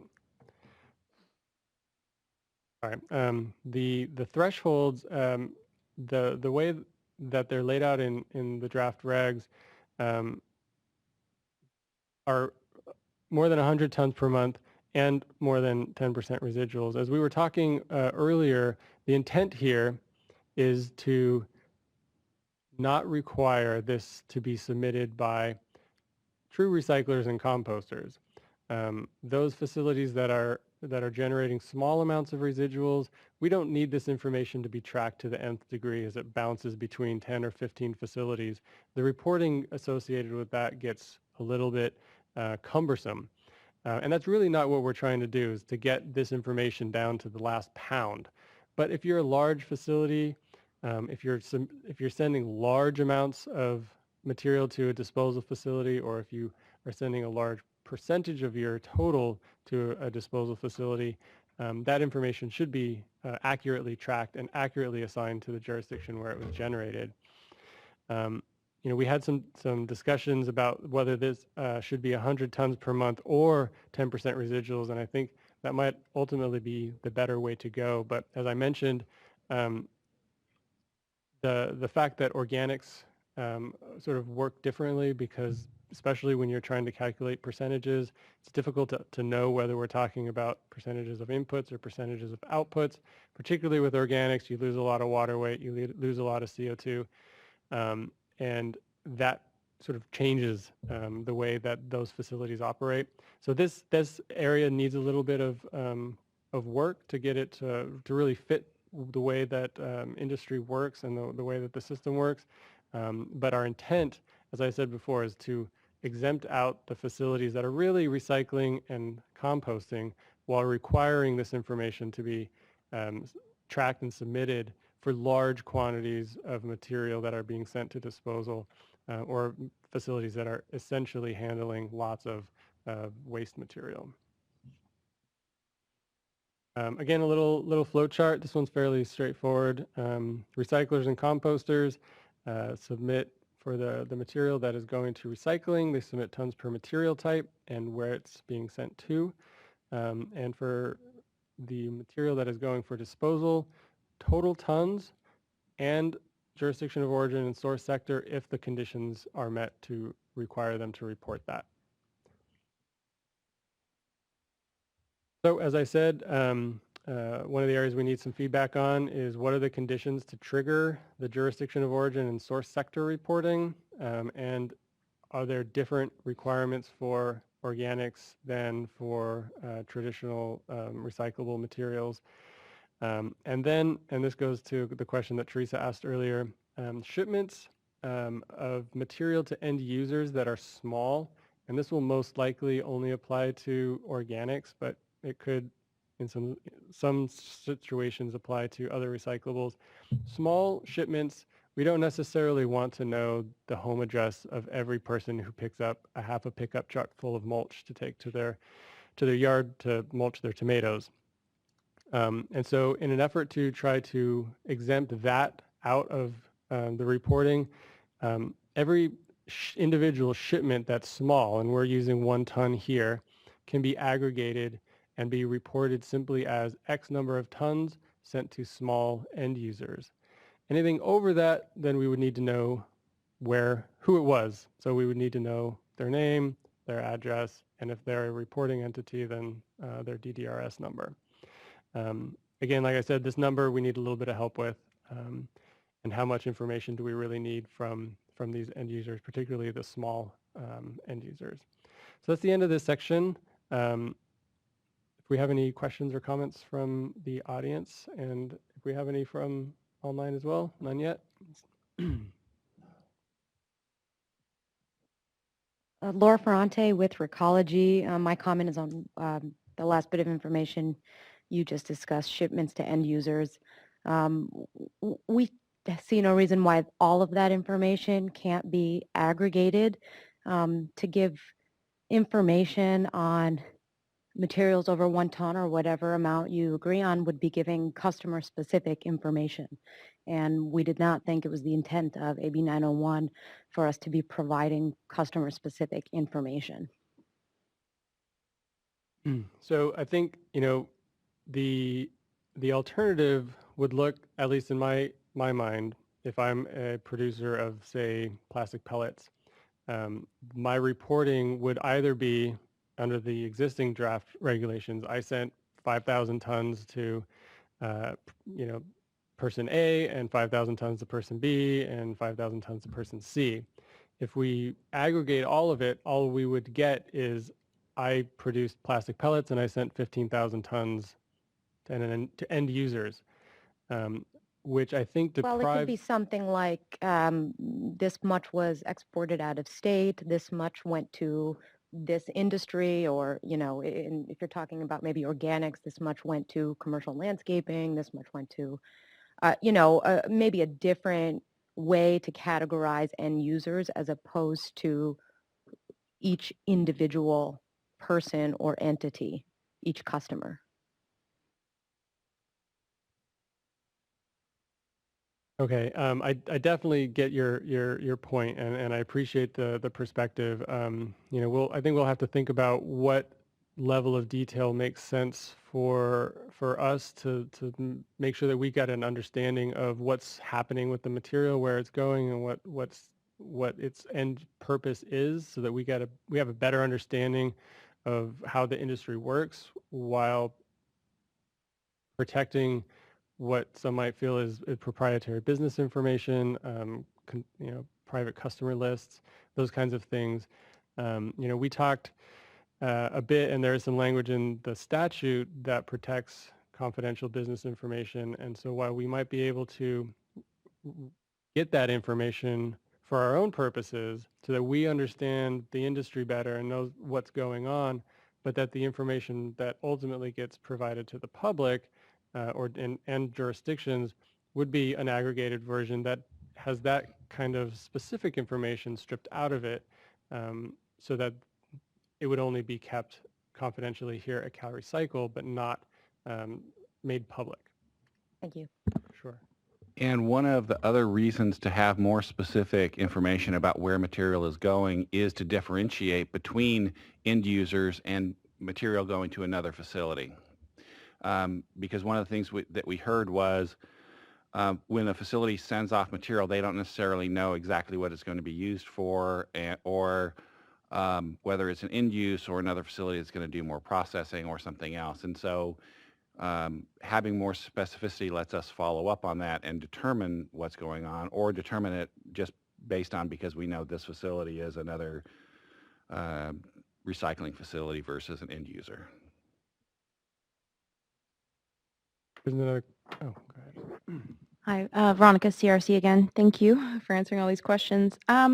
So my question has to do with this kind of differentiation between an end user and maybe some of these other recyclers that you're now pointing out, or organics management facilities, for example. A wastewater treatment plant wouldn't traditionally be reporting to you, or in the last, you don't mention it here, but there was like mushroom farms and different ones.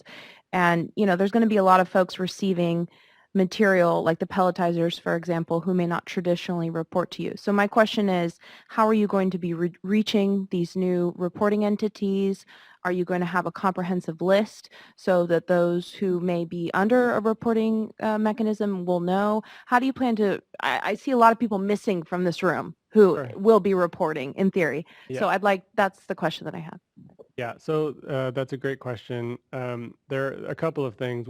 And first I'll address some of the issues about who reporting. Some of the things that we had included in the last informal workshop, like the mushroom farmers and vermicomposters, I think ultimately fall out based on the new definition, because we're sort of piggybacking on the organics regulations.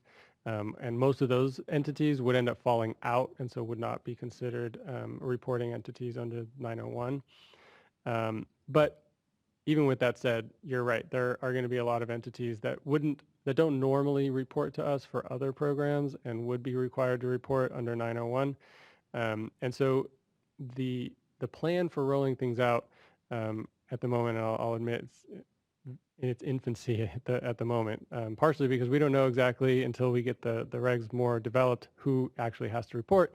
But it'll be a combination of using the information that we have currently via all of our other databases. Most notably, perhaps, is the Facet database. It has a lot of information about facilities. And that will be a great opportunity for us to gather information and sort of send out notices letting people know that if they fall under the reporting requirements as defined in the statute and regulations, that they need to register for a number, et cetera. And then there will be a period of time where we'll be gathering information by reporting entities. So as a facility sends material out to, XYZ facility and they're not in our system, we'll call them up and say, hey, this person said they sent 1,000 tons of material to you.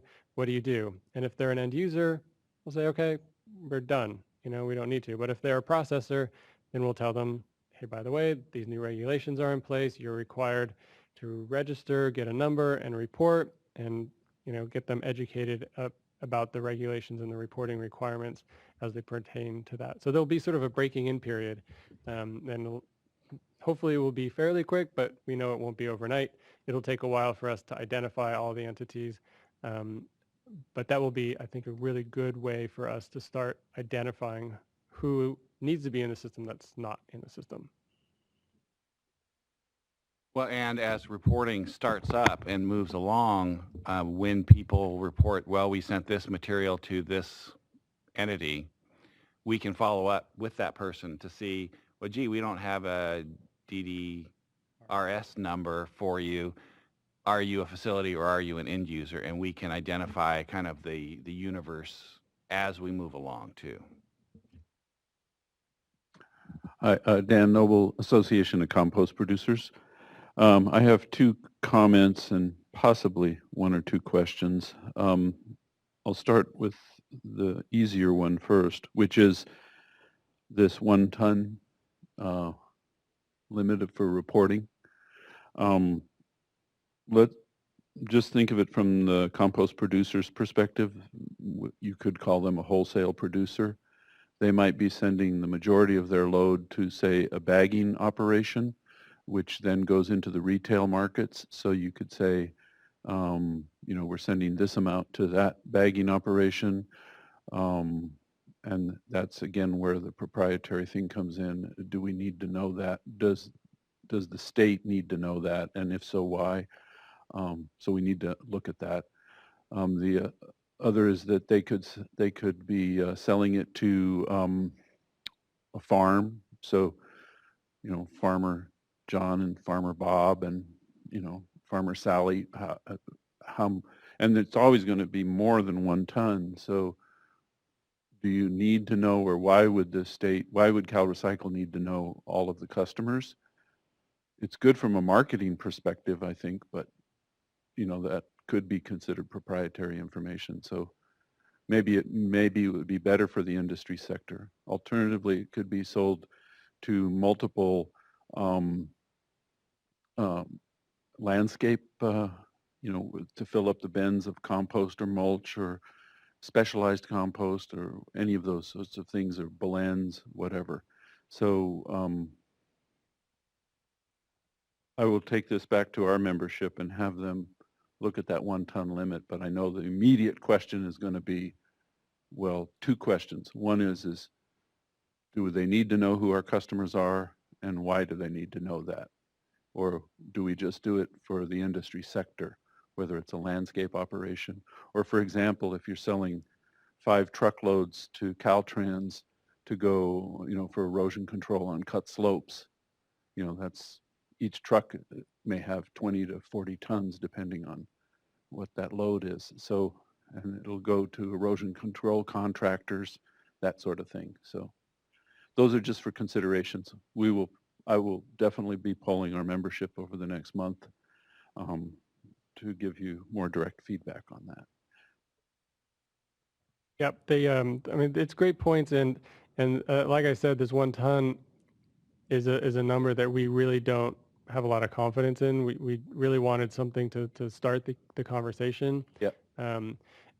As far as how much information, it goes to the question that we heard earlier about, how much of this information do we really need? What's it going to be used for? And if we do collect it, would it be kept confidential? And I think we do need to have a little bit of a conversation internally about what we need it for, but it does help us to know where this material is going. Do we need to know the exact address? Maybe not. But it does help us to know where the material is flowing, partially because it's good to know the flow of material through the state, but also so that we can identify whether it's actually going to an end user. It's a fairly large burden on the sending facility to identify whether the person who's receiving it meets the requirements to be considered an end user, and to put that burden on them is somewhat unfair. And that should reasonably be on CalRecycle. And so we can't go out and identify whether the receiving facility truly meets the requirements to be considered an end user and therefore not need to report unless we know who it is. And we can go sort of investigate and identify whether that entity, that person, qualifies as an end user of the material. Yeah, one of our main members is one of the largest retail compost marketers in the state, and I'm not clear if they would be considered an end user because they don't manufacture compost, but they do cure and they do sort and they do make blends and they do bag and then they retail.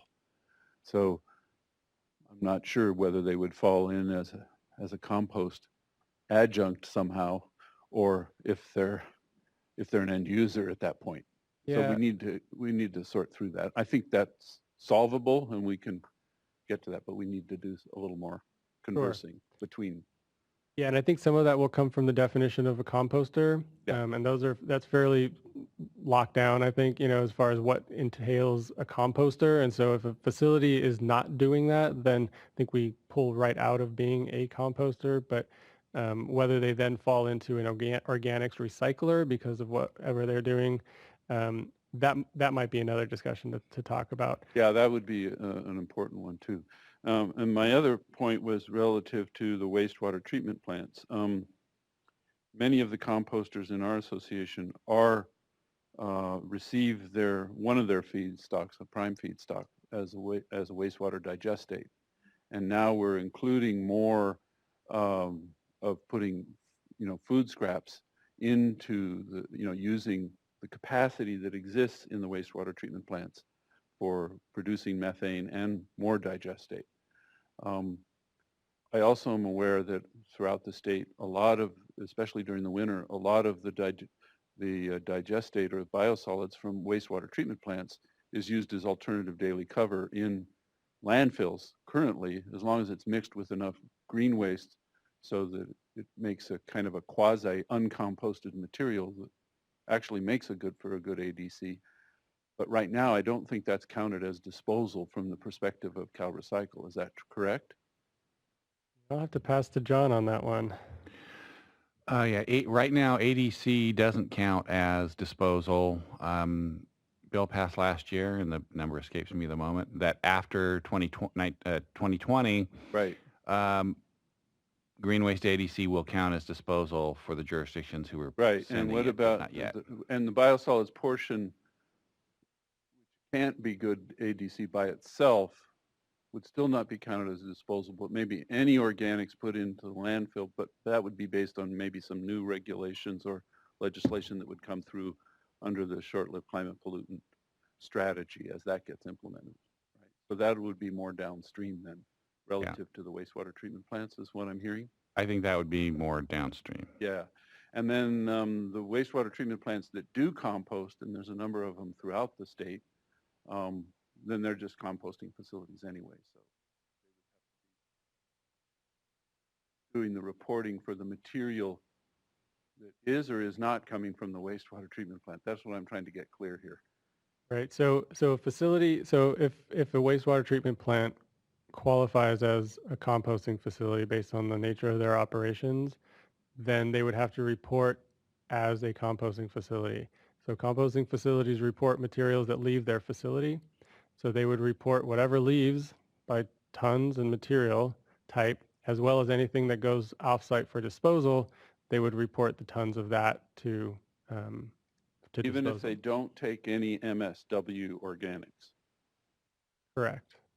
Because currently many of them do not, but they take biosolids and or some other high carbon woody waste, whether it comes from as a milling byproduct or rice hulls or, you know, an ag byproduct. And right now, ag byproducts are not included in any of this reporting, correct? Like manure or rice hulls or any of that.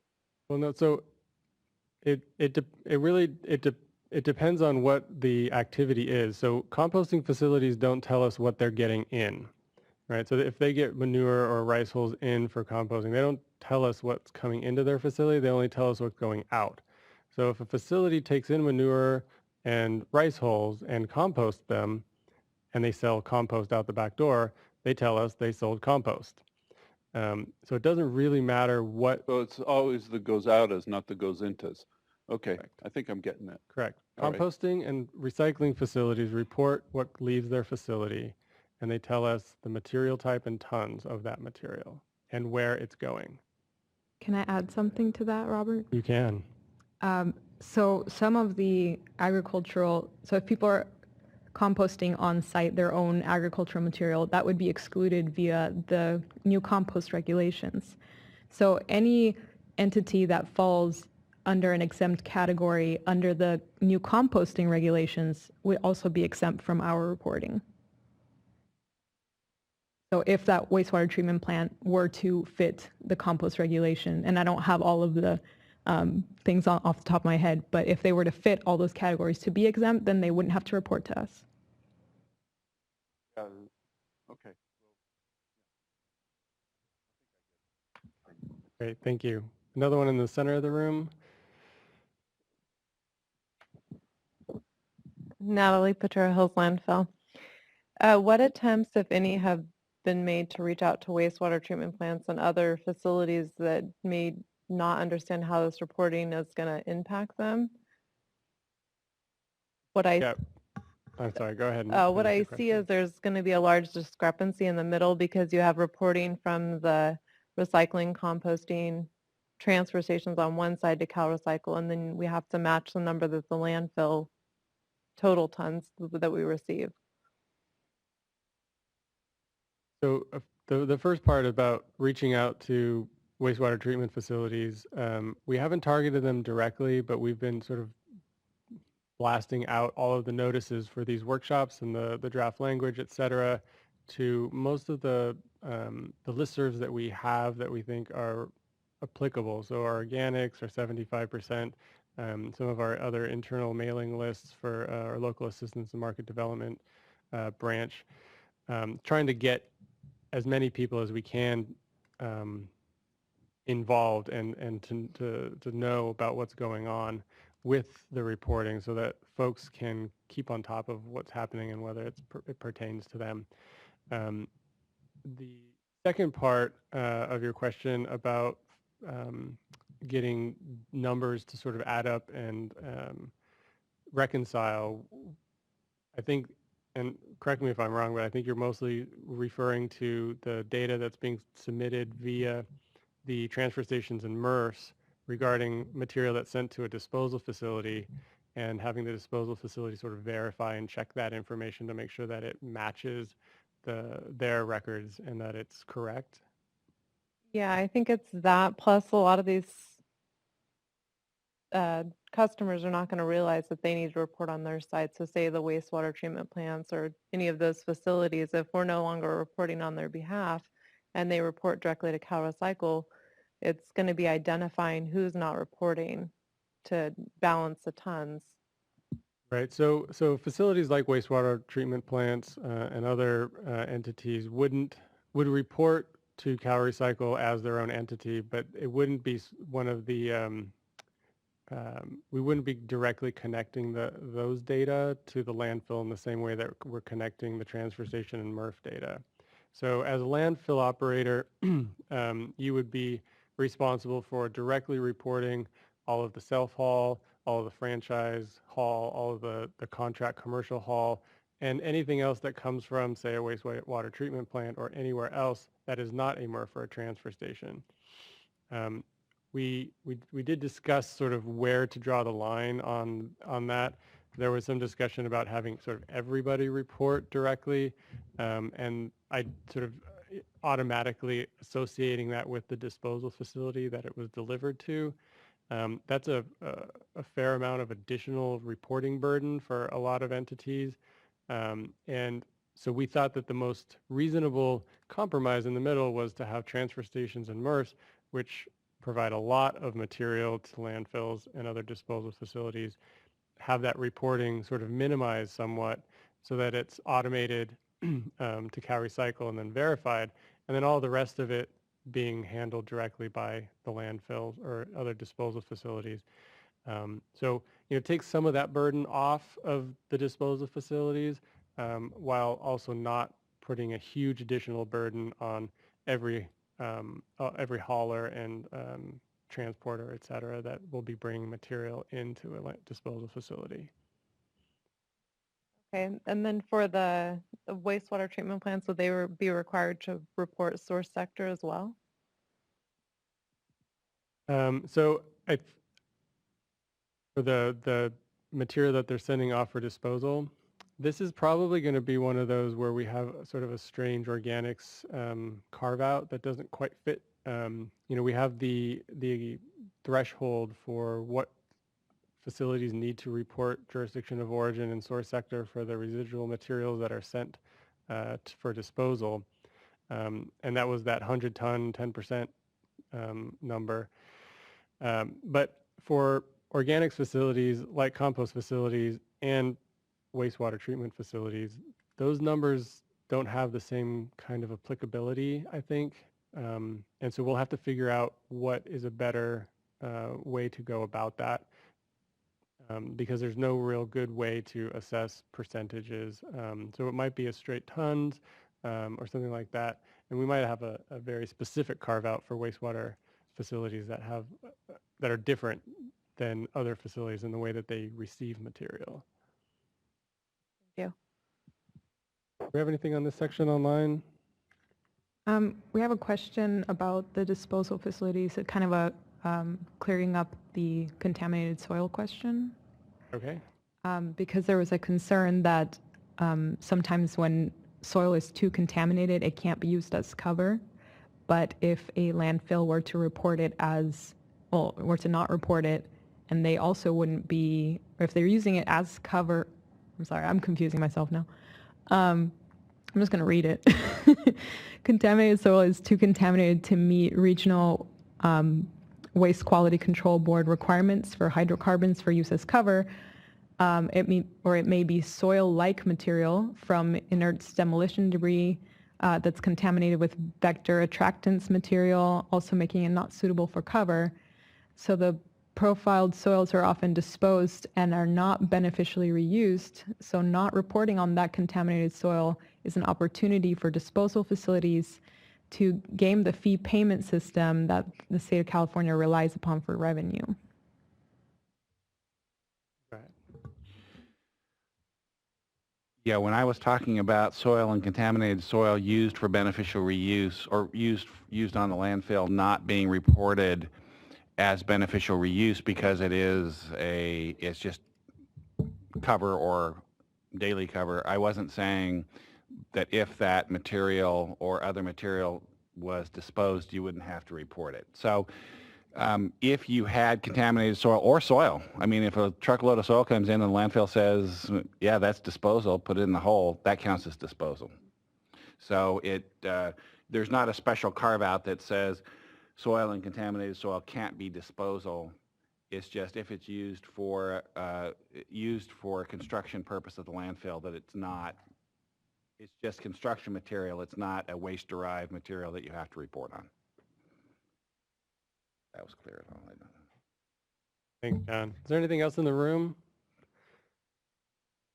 Teresa? And then we have another one in the back left. Teresa Blue with Californians Against Waste again. In terms of your question of how much information must be provided from recyclers and composters, we're supportive of CalRecycle's in terms of the regulations, the materials sent to the end users, the specific facilities, and then wanted to get some clarification from you in terms of the material type. So you have the definition of material category, but then the material type, it's referenced in section 4 reporting. If it's a homogeneous material or individual grade, then it must be reported material level. We think that having material type is very important information to have. Resin, or if it's electronic, if it's dismantled versus whole intact, mixed paper versus magazines or something. So I think that's really useful in terms of knowing how effective our recycling programs are working in California. Great. Yeah, and that's really what our intention was to get that level, if that's the level that it's moving out around at, so that we get a better sense of where things sort of are being sorted and how they're being managed at what level through the system. Thank you. And then there was one in the back left over here, Jahan.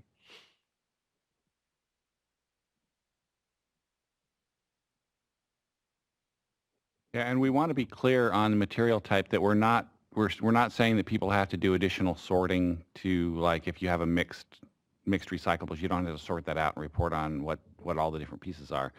It's what level you're handling that material at. So yeah, if it's a bale of PET, you can report on a bale of PET. If it's a mixed plastic, then mixed plastic. So yeah, we're trying to be, in the regs, we were trying to be clear that you report at the level that you have it at, but that's definitely not just saying, well, it's at the category of, well, it's all paper. If you have it sorted out separately, you report separately. And I just had one more data point on your 1 ton. One of our bigger end-use recyclables is aggregate-based rock, and that even a mom and pop load of that's probably over a ton. So again, the burden of having to report consumer name and addresses for the number of loads we ship out would be undesirable. They're great. And we'd be interested to know what the mom and pop level is. That's what we're trying to assess here. So if 2 tons would be a better number, or a certain number of cubic yards, or a combination of those, that's the kind of input would be really valuable to us as we move forward on this. Yeah, our typical to us is the small contractor that comes in. Probably the biggest trailer you'd see is 4 or 5 yards, but they'll bring in a load of concrete and leave with a load of base rock. But that could be, if the stuff's wet, 5 yards, 3-4 tons. So you could do it either way, but I think you'd want to get that threshold up a little higher. Great, thank you. Really appreciate that. Was there something else? Another question in the room? Anything else online? Okay. Next section is brokers and transporters, and I'm going to pass the presentation on to Ilanka.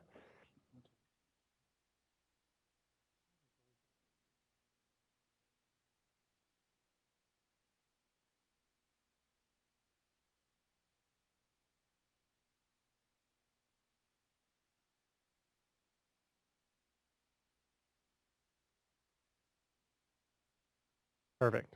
All right.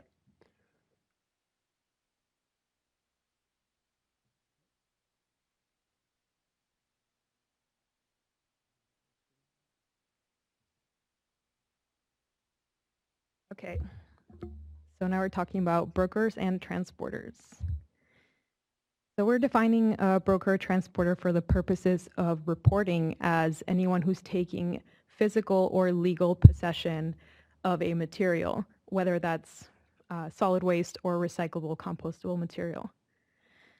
So this would be, for example, if a MRF sells a material to a broker and then the broker completes the sale and the MRF does not know where that material ultimately went. So then it would lie on the broker or transporter to report that transaction to the department. But if there's a broker that arranges a sale, yet the MRF fulfills the sale and the MRF knows where it's going, then the MRF would report that. So here we're trying to avoid the reporting of the same load or the same amount of material from two different people. And then the same information would be required for recyclable compostable material as in other categories. They would just need total tons and the material type sent to each receiver or exported. And then similarly for residuals and disposal, the jurisdiction of origin and source sector delivered to each disposal facility. So the graphic here just shows the broker transporter reporting directly to CalRecycle, again for those things that a transfer station or MRF or recycler does not know where it's going because the broker basically took over it. So here we want to clarify again that the transporters haul from facilities. They are not hauling from generators. If they were to be hauling from generators, then we would consider that under our definitions as a hauler. Transporters and brokers do not report if the sending facility has reported the material. So in this case, if the MRF is sending stuff to a broker, then they would just report, I sent this much stuff to this broker, and then CalRecycle, if the broker does not report, then CalRecycle would ask the broker to register with the system and begin reporting. So again, if this is contaminated stuff, we would still require residuals to carry the jurisdiction of origin and source sector information. That's it. Do we have any questions for this section? Yes, Veronica.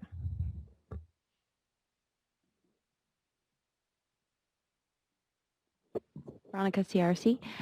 So as your recent bale study at CalRecycle demonstrated, you can have varying levels of contamination depending on who's doing baling of what. And, you know, originally when 901 started, my understanding was you were really looking at where is the export of recyclable material, not so much organic and compostable material. Those flows might be interesting for you in California, but those tend to be more California specific or neighboring states. But when it comes to recyclable material, we know that it can stay in state, out of state, it can go exported abroad. So my original understanding was that that was what you were trying to capture from the brokers. As for this 10% residual contamination, I mean, these come in loads, they're baled.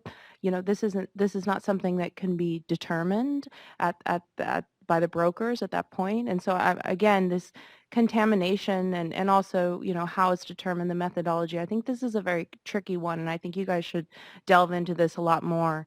And that's, sorry, my 2 cents. I think I can clarify a little bit. The intent of this is some jurisdictions might be concerned that materials that are being exported might have a very high degree of contamination and yet are being reported as recycling. And that could be to the detriment of local processors because they have to report their contamination rates, right? And exporters don't. So this was our attempt at trying to capture that with a different material category. So if you have an exporter sending stuff that's really dirty, then we want to know that that is technically more than just recyclable stuff and have a different category for that.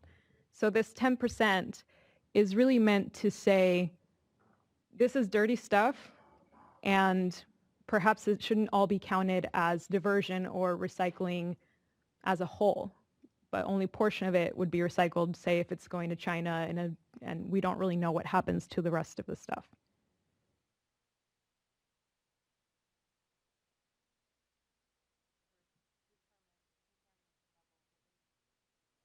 I think we would rely on just kind of industry level specs per bale but I don't know if we have a great answer for that question. No, it is a great question.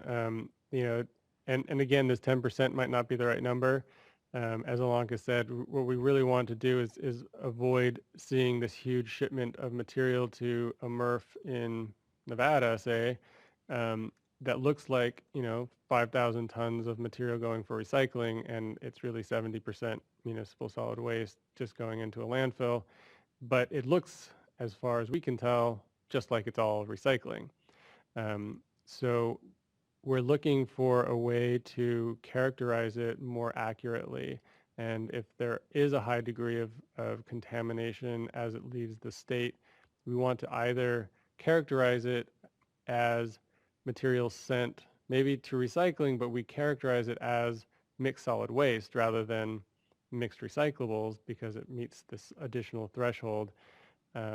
We realize, of course, that not everyone will be able to look into every bale and see what's inside of it.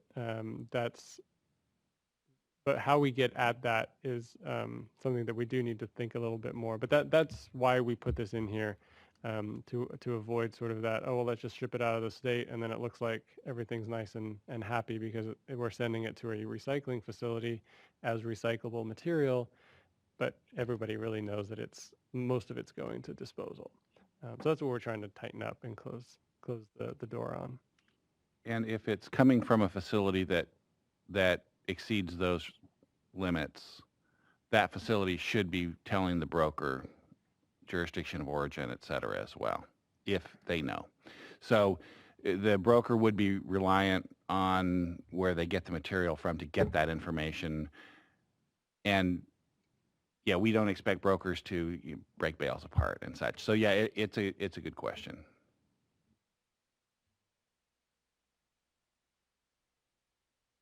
Any other questions in the room?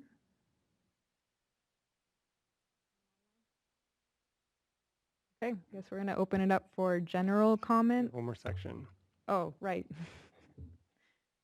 Our last section is the enforcement section. And I'm going to mostly pass this on over to Paulina. It's going to be fairly short. As we mentioned in the last workshop, a lot of detail on the enforcement side of things was provided in statute, which is great for us because it means we don't have to do a lot in the regulations to clarify because it was fairly clear. But that being said, I will pass it over to Paulina and she can say a few words and then we can answer some of your questions as they relate to the enforcement side of things. Thank you, Robert. Okay, so as mentioned previously in this presentation, this section is new in compared to the DRS regulations. In terms of, I'm trying, let's see, which way? It froze up on me. Oh, there it is. Okay.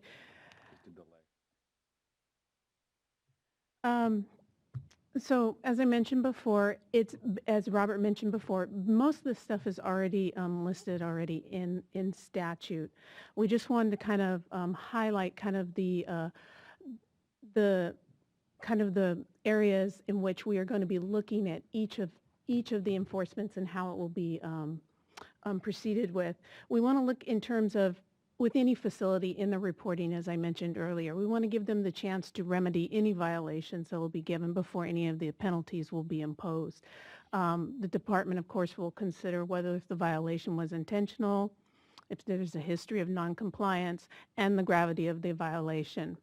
And if, as you look at the draft regulations, you will see that the potential penalties are going to be calculated based on a penalty table. And with that, of course, any violations will be given, ahead. We will be giving violations ahead of time, and also, giving an issuance of written warnings and things like that. So we are looking at this point to see if you have any questions or if there's any clarifications that need to be gathered. But the reason for this part of the legislation to have enforcement is that we are able to help further gather more accurate data so that we can use it for the complete picture that we're trying to provide in terms of recycling and disposal within the state. So that's kind of pretty much it in a nutshell. So, questions?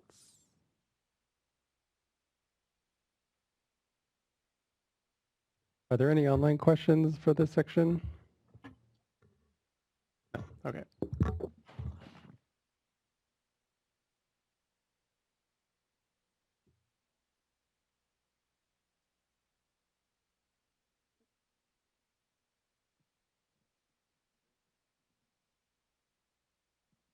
Chuck Helgett with Republic Services. The first bullet up there is something that I didn't see reflected in the regulations, and one that I've been quite concerned about through the whole process, that even when we're in the process of developing AB 901, one of the concerns that I expressed repeatedly was that this didn't become kind of a rinky-tinky process of dinging people for clerical errors and those types of things. And so I didn't see this out in the regs, but I'm glad to see it as a bullet point here, but I would like to see that more expressly stated in the regulations. And the other point related to that is that when I look at the table, I see a $500 violation for first offense. And that's where I'm not seeing a distinction, sort of. And to me, that's a pretty severe slap for something that could very easily be just a clerical error, or the way that we're developing this process now, it's going to be a new and quite complicated compared to the DRS system.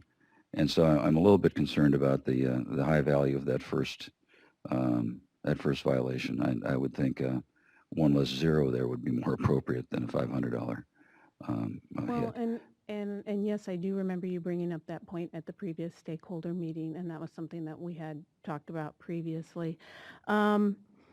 In terms of working through violations, it's always been the precedent of trying to kind of help that particular facility or operator to come into compliance. That's the whole goal, right?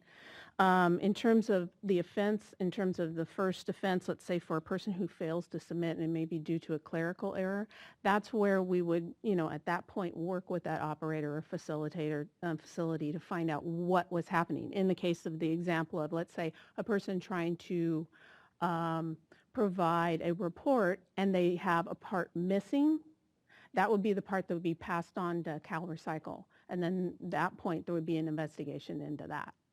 The $500 part is kind of set already in the legislation, and that's what was drawn off of that.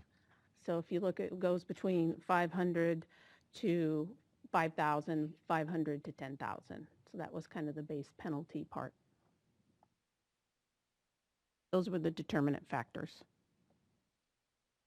Okay, I'll look back at 901 because that again seems a bit severe for me. The other point I had, you want to make sure, as John pointed out, to give that facility, the chance to comply. That's the main thing.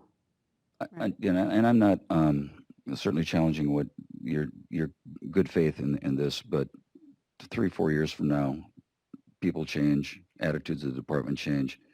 And even with this current wonderful administration we have, I've had situations in not so distant past where I thought violations were assessed without looking at exactly what you said, the history of the facility, and bringing it into compliance rather than being punitive. And so I am still concerned about that, and we'll probably continue to whine about it a little bit.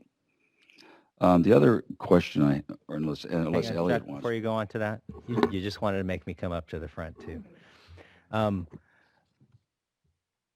Paulina's being careful because obviously clerical error can depend on the circumstances. But what you probably want to do is take a look at the description of violation in the chart, which is language right out of 901.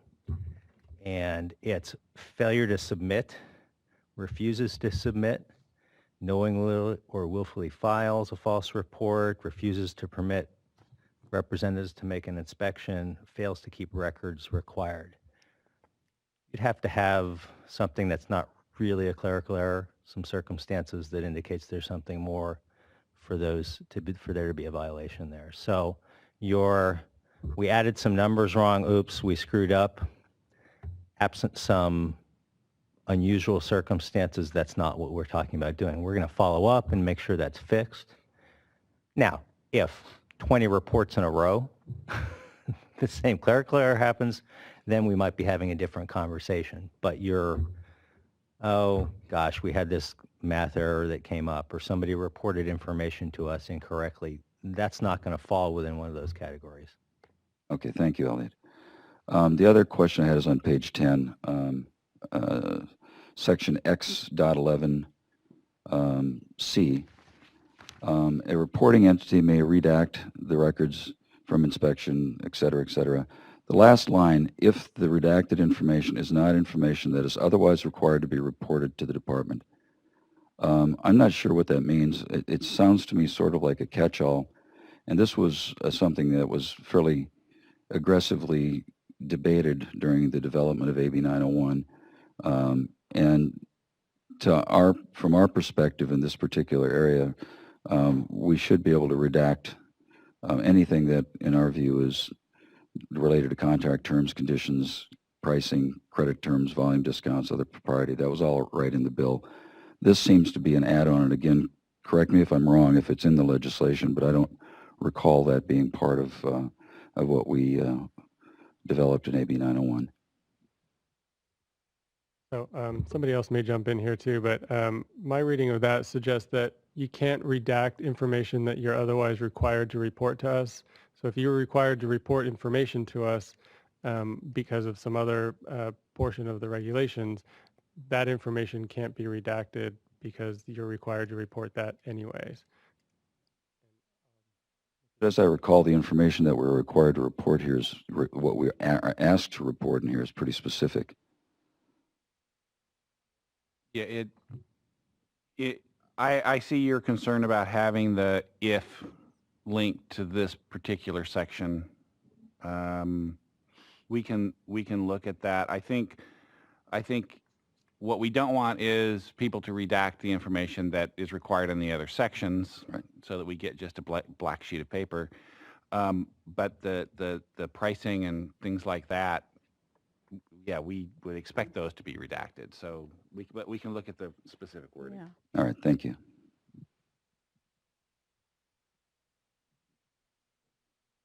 we have anything online, Ilanka? No, anything else in the room on this last section? All right, so moving on to the, actually, can I get the clicker back?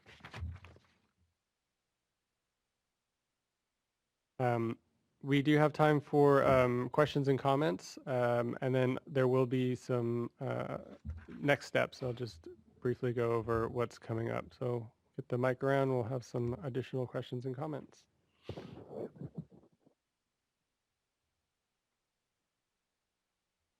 Hi, good afternoon. Nick Lapis with Californians Against Waste.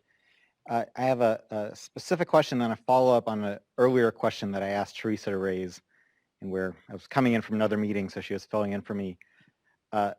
First, a specific question about facilities not regulated under your composting regulations.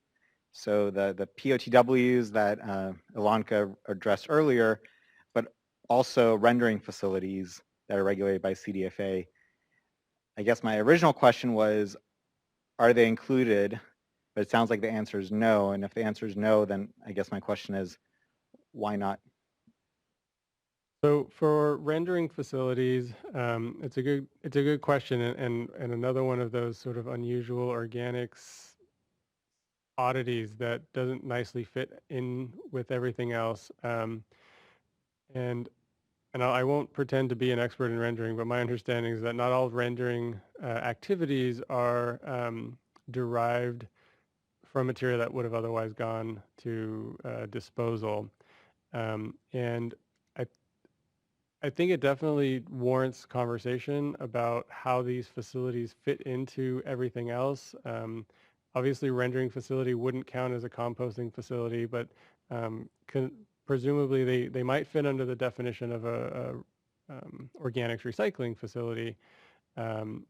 We just want to maybe have a conversation about whether they're really an end user or if they're a processor, or how to characterize them and identify whether all rendering facilities need to report or some or none. And I'm glad you brought this up because it is an area where we don't have all of the information or answers for. So maybe you have some thoughts on that. Yeah, so it seems like now they would be excluded because you're saying you're excluding everything that's excluded under the Title 14 regs. Well, it would And be rendering excluded under the facilities, composting I'm not definition. sure which category they would fall under. Well, they could conceivably fall under organics recycling. Well, I think under organics recycling it says except for facilities that are exempt under Title 14. Maybe I misread that, and maybe we could follow up offline. I would just say that I think we should include them. I think it's important to know where everything goes. They're handling a lot of the material from the same generators, and it's a lot of the same types of feedstocks. So it's just important to have a whole picture of where our organics are going. So we think they should be included. Okay, so just to be clear, I just want to make sure you're suggesting that all rendering facilities should be reporting entities. Or at least all rendering facilities taking material from retail establishments. Maybe not the ones taking materials from slaughterhouses. Okay, thank you. And then going back to a question that Teresa raised earlier, and I asked her what your response was, but I have a clarifying question about specific material types. So, identifying by bales, by resin, or grades of paper, et cetera. She said that was the intent if that information is available, is basically your answer, that was the intent to have the specific information on, bales of PET versus, bales of whatever other plastic. I don't think the regs actually accomplish that because you reference by material type as what has to be reported. And then in the definitions, you define material type as being plastic, paper, glass, metal. And so if those two things combined, I'm not sure accomplish what you're intending to accomplish. Sure, yeah, so you're right that the intent is that the reporting be done as we're trying to the language that we're trying to use is at the level at which it's actually sent out of the facility. So if it's sent as mixed plastics, then mixed plastics. If it's PET, PET. If it's polypropylene, reported as polypropylene. Whether the reg language as it stands actually communicates that or not, we can take another look at it. Our differentiation there was meant to have material categories be, if you're sending any of these things out, these kinds of things, whether paper, plastic, metal, then you are a recycling or composting facility and you have to report. And you have to report material types, which we want to define as the level of which it's leaving the facility. And if there's something that got missed in there somewhere, we can try to find it and fix it so that it actually communicates that, but that's what we intend to. Yeah, I think it's probably a pretty easy change to the definition of material types in the definition section. I think your intent is great. Whatever information you have, that's what you should be providing. And in the definitions, it's we define material category, so it's that level. But we've talked about, well, do we need a list of material types? And one of the reasons we've gone back and forth on that, like we could list out different material types, but it may not match the commodity descriptions that things are actually sold and handled in, because we don't necessarily know those for every grouping. And so I think we kind of said, well, let's say you have to report it at the material type level if it's sorted to that level, but we're not going to try and have a comprehensive list of that. But it sounds like we need more explanation and detail probably up in the definitions for material type, even if we don't have a list. Right, because at the moment we actually don't have material type defined in the definitions. It's sort of addressed in the body of the regulations, and perhaps that's a good way to do it, is to define material types rather than, as John said, having a list that's going to turn into 600 long. We can use the language that we used in the body of the regulations and put it into a definition for material type so it's more clear. Yeah, I think that information will be really, really useful for developing market development strategies. And for example, anecdotally, I think I've heard from a few MRF operators that there's no more market for mixed paper. I don't know if that's true, not true. How has that changed over previous years? Is that something we should be working on? Or, when we looked at the recyclability of cartons, you all said, oh, well, you can put it into B52 bales. Well, how many MRFs are sorting things into B52? How many aren't?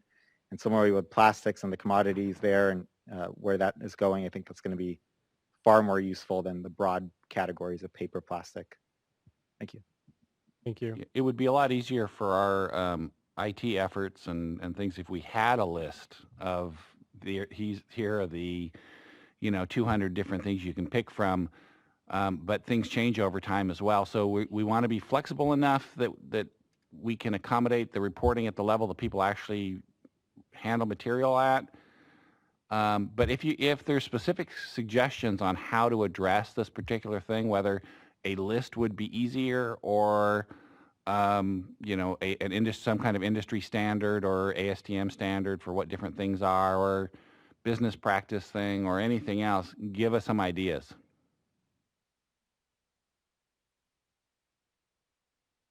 And I'd like to go back to Chuck's question really quick. There's another question right back there.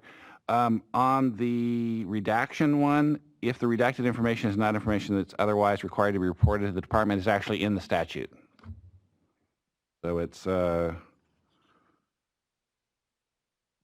near the very end in that same paragraph that talks about it.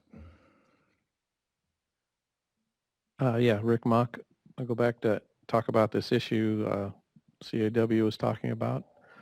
Most of the material that we're going to be handling is going to go out as either, mixed, like you said, mixed plastics or a combination of contaminated, maybe a couple of different kinds of plastic. You're going to get to the recyclers. I mean, the recyclers, the end use, they're going to sort it again into these more of different kinds of products.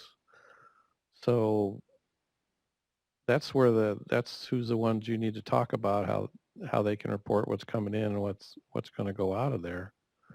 So anyway, but I don't think you're going to get too much information from the landfills and the MRFs and the transfer stations. Yeah. The recyclers the one you get that from. For so sure. You need their input. The universe of potential material types leaving MRFs and landfills and transfer stations is going to be relatively small compared to the potential material types that would be leaving the myriad recycling facilities that are out there and doing lots of different kinds of things to their materials. So we realize that is where the bulk of those differences are going to be. So yeah, we'll definitely have to reach out to that group to get more information on that. Thank you. Anything else, general questions related to the regs, or go back to another section that we have already discussed today? Yeah, just sort of to return to what we were talking about before, because composters tend to think of things more holistically or not, but we have a lot of material coming, not just through the municipal solid waste stream, which is a big slug of material, but most of the material either comes through the wastewater stream, and that's not even the biggest amount of material. Most of it comes through ag, and then most of it all returns to ag. So all of that's being missed right now, but I think in the near future, it's not, it's being missed with respect to a solid waste reporting system. But if we're going to really manage our carbon in the state, it'll include all the carbon from forests and grasslands and going back to forest and grasslands and all of that other carbon that we're not managing here. So I'm kind of looking forward from the market perspective as Nick was saying, because ultimately we're going to want to be managing not just the quote unquote solid waste, but what is the value of the carbon in terms of where it comes from and where it goes to. And then what is its degree of contamination coming into the facility and then going out into the nature, into the landscape, or into the farms or the built landscapes. So I think as we look at these reporting requirements, to not get them down to that detailed level that you were talking about in terms of lists of hundreds of materials, you could easily do that in the organics world. And we're probably not going to want to do that. But I think if we can come to some good approach to measuring the contaminations, and we're not just talking about the physical, although that's really what you're talking about here. There's also the chemical contaminations, from pesticides and herbicides and those sorts of things. And then there's the biological contaminations like pests, which is what CDFA worries about. Usually it's the water board that worries about the chemical contaminants, or if they're biological, pesticides or herbicides, the growers worry about those. And then we also worry about the physical contaminants, because we don't want to be putting all that plastic and so forth out onto the landscape. So how we track all of that and bring that material purity or impurity into the marketplace, as well as tracking the carbon, I think is in our near future, especially if we're going to have complete landfill exclusion, which is what the Air Board is saying by 2025 of all organic materials. But then trying to understand what the home of those materials are. Are they going into methane, or are they going into the soil, and then back into CO2, or going into energy? So I'm just trying to figure out how these reporting requirements are going to work into our future here. Yeah, So. no, that's great. I think that's a fantastic sort of look to the future, and how some of the information that we start gathering today might inform either future decisions or future data gathering efforts. It's a bit outside the scope of what we have statutory authority for now, but I agree that it's good to continue to look forward and see where things are going, and how the data we'll be collecting now might inform those things. So appreciate those comments. Okay, if there's nothing, there is another.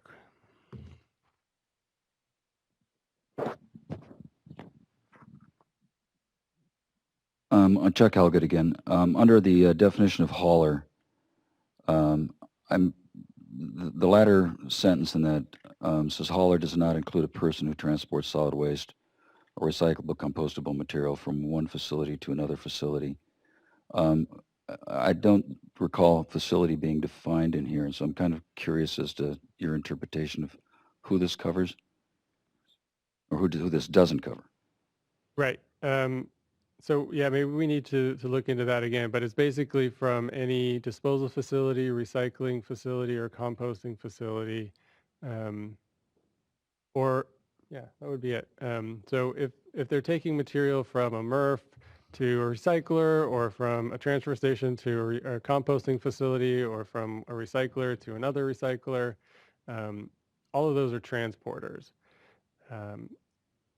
Haulers pick up from generators, whether that be residential or commercial or industrial. If you generate the material, the waste or the recyclables, you're the generator, and whoever picks that up from you is the hauler. Anybody else are transporters. And perhaps there is a way to sort of make that more clear if it wasn't at first reading. Yeah, we don't mean recreation facility or other kind of facility, a manufacturing facility or something like that. Yeah, it's just basically the DRR. Yeah, I think we're going to try to change that to reporting entity instead of facility, and that would fix that problem. So, just an oversight. The other question, real quickly, and this I think is just a clarification. In the material recovery facility definition, the facility may or may not have a solid waste facilities permit.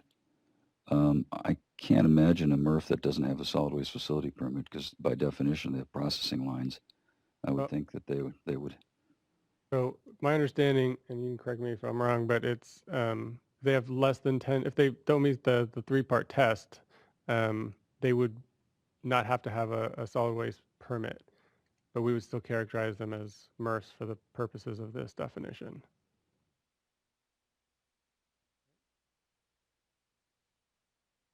So what people oftentimes refer to as clean MRFs, under 10%, no. But no they're a solid recycling waste. facility. What's that? If they're under 10%, then they're potentially a recycling facility.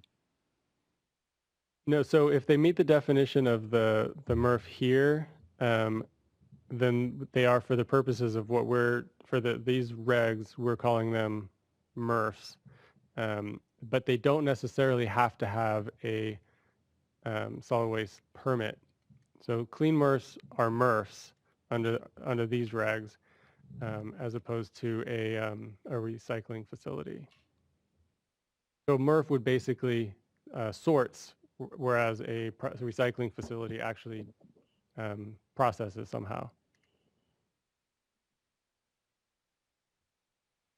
Okay. If Another question over here. Oh, one more question. We'll get the mic over to you in a second.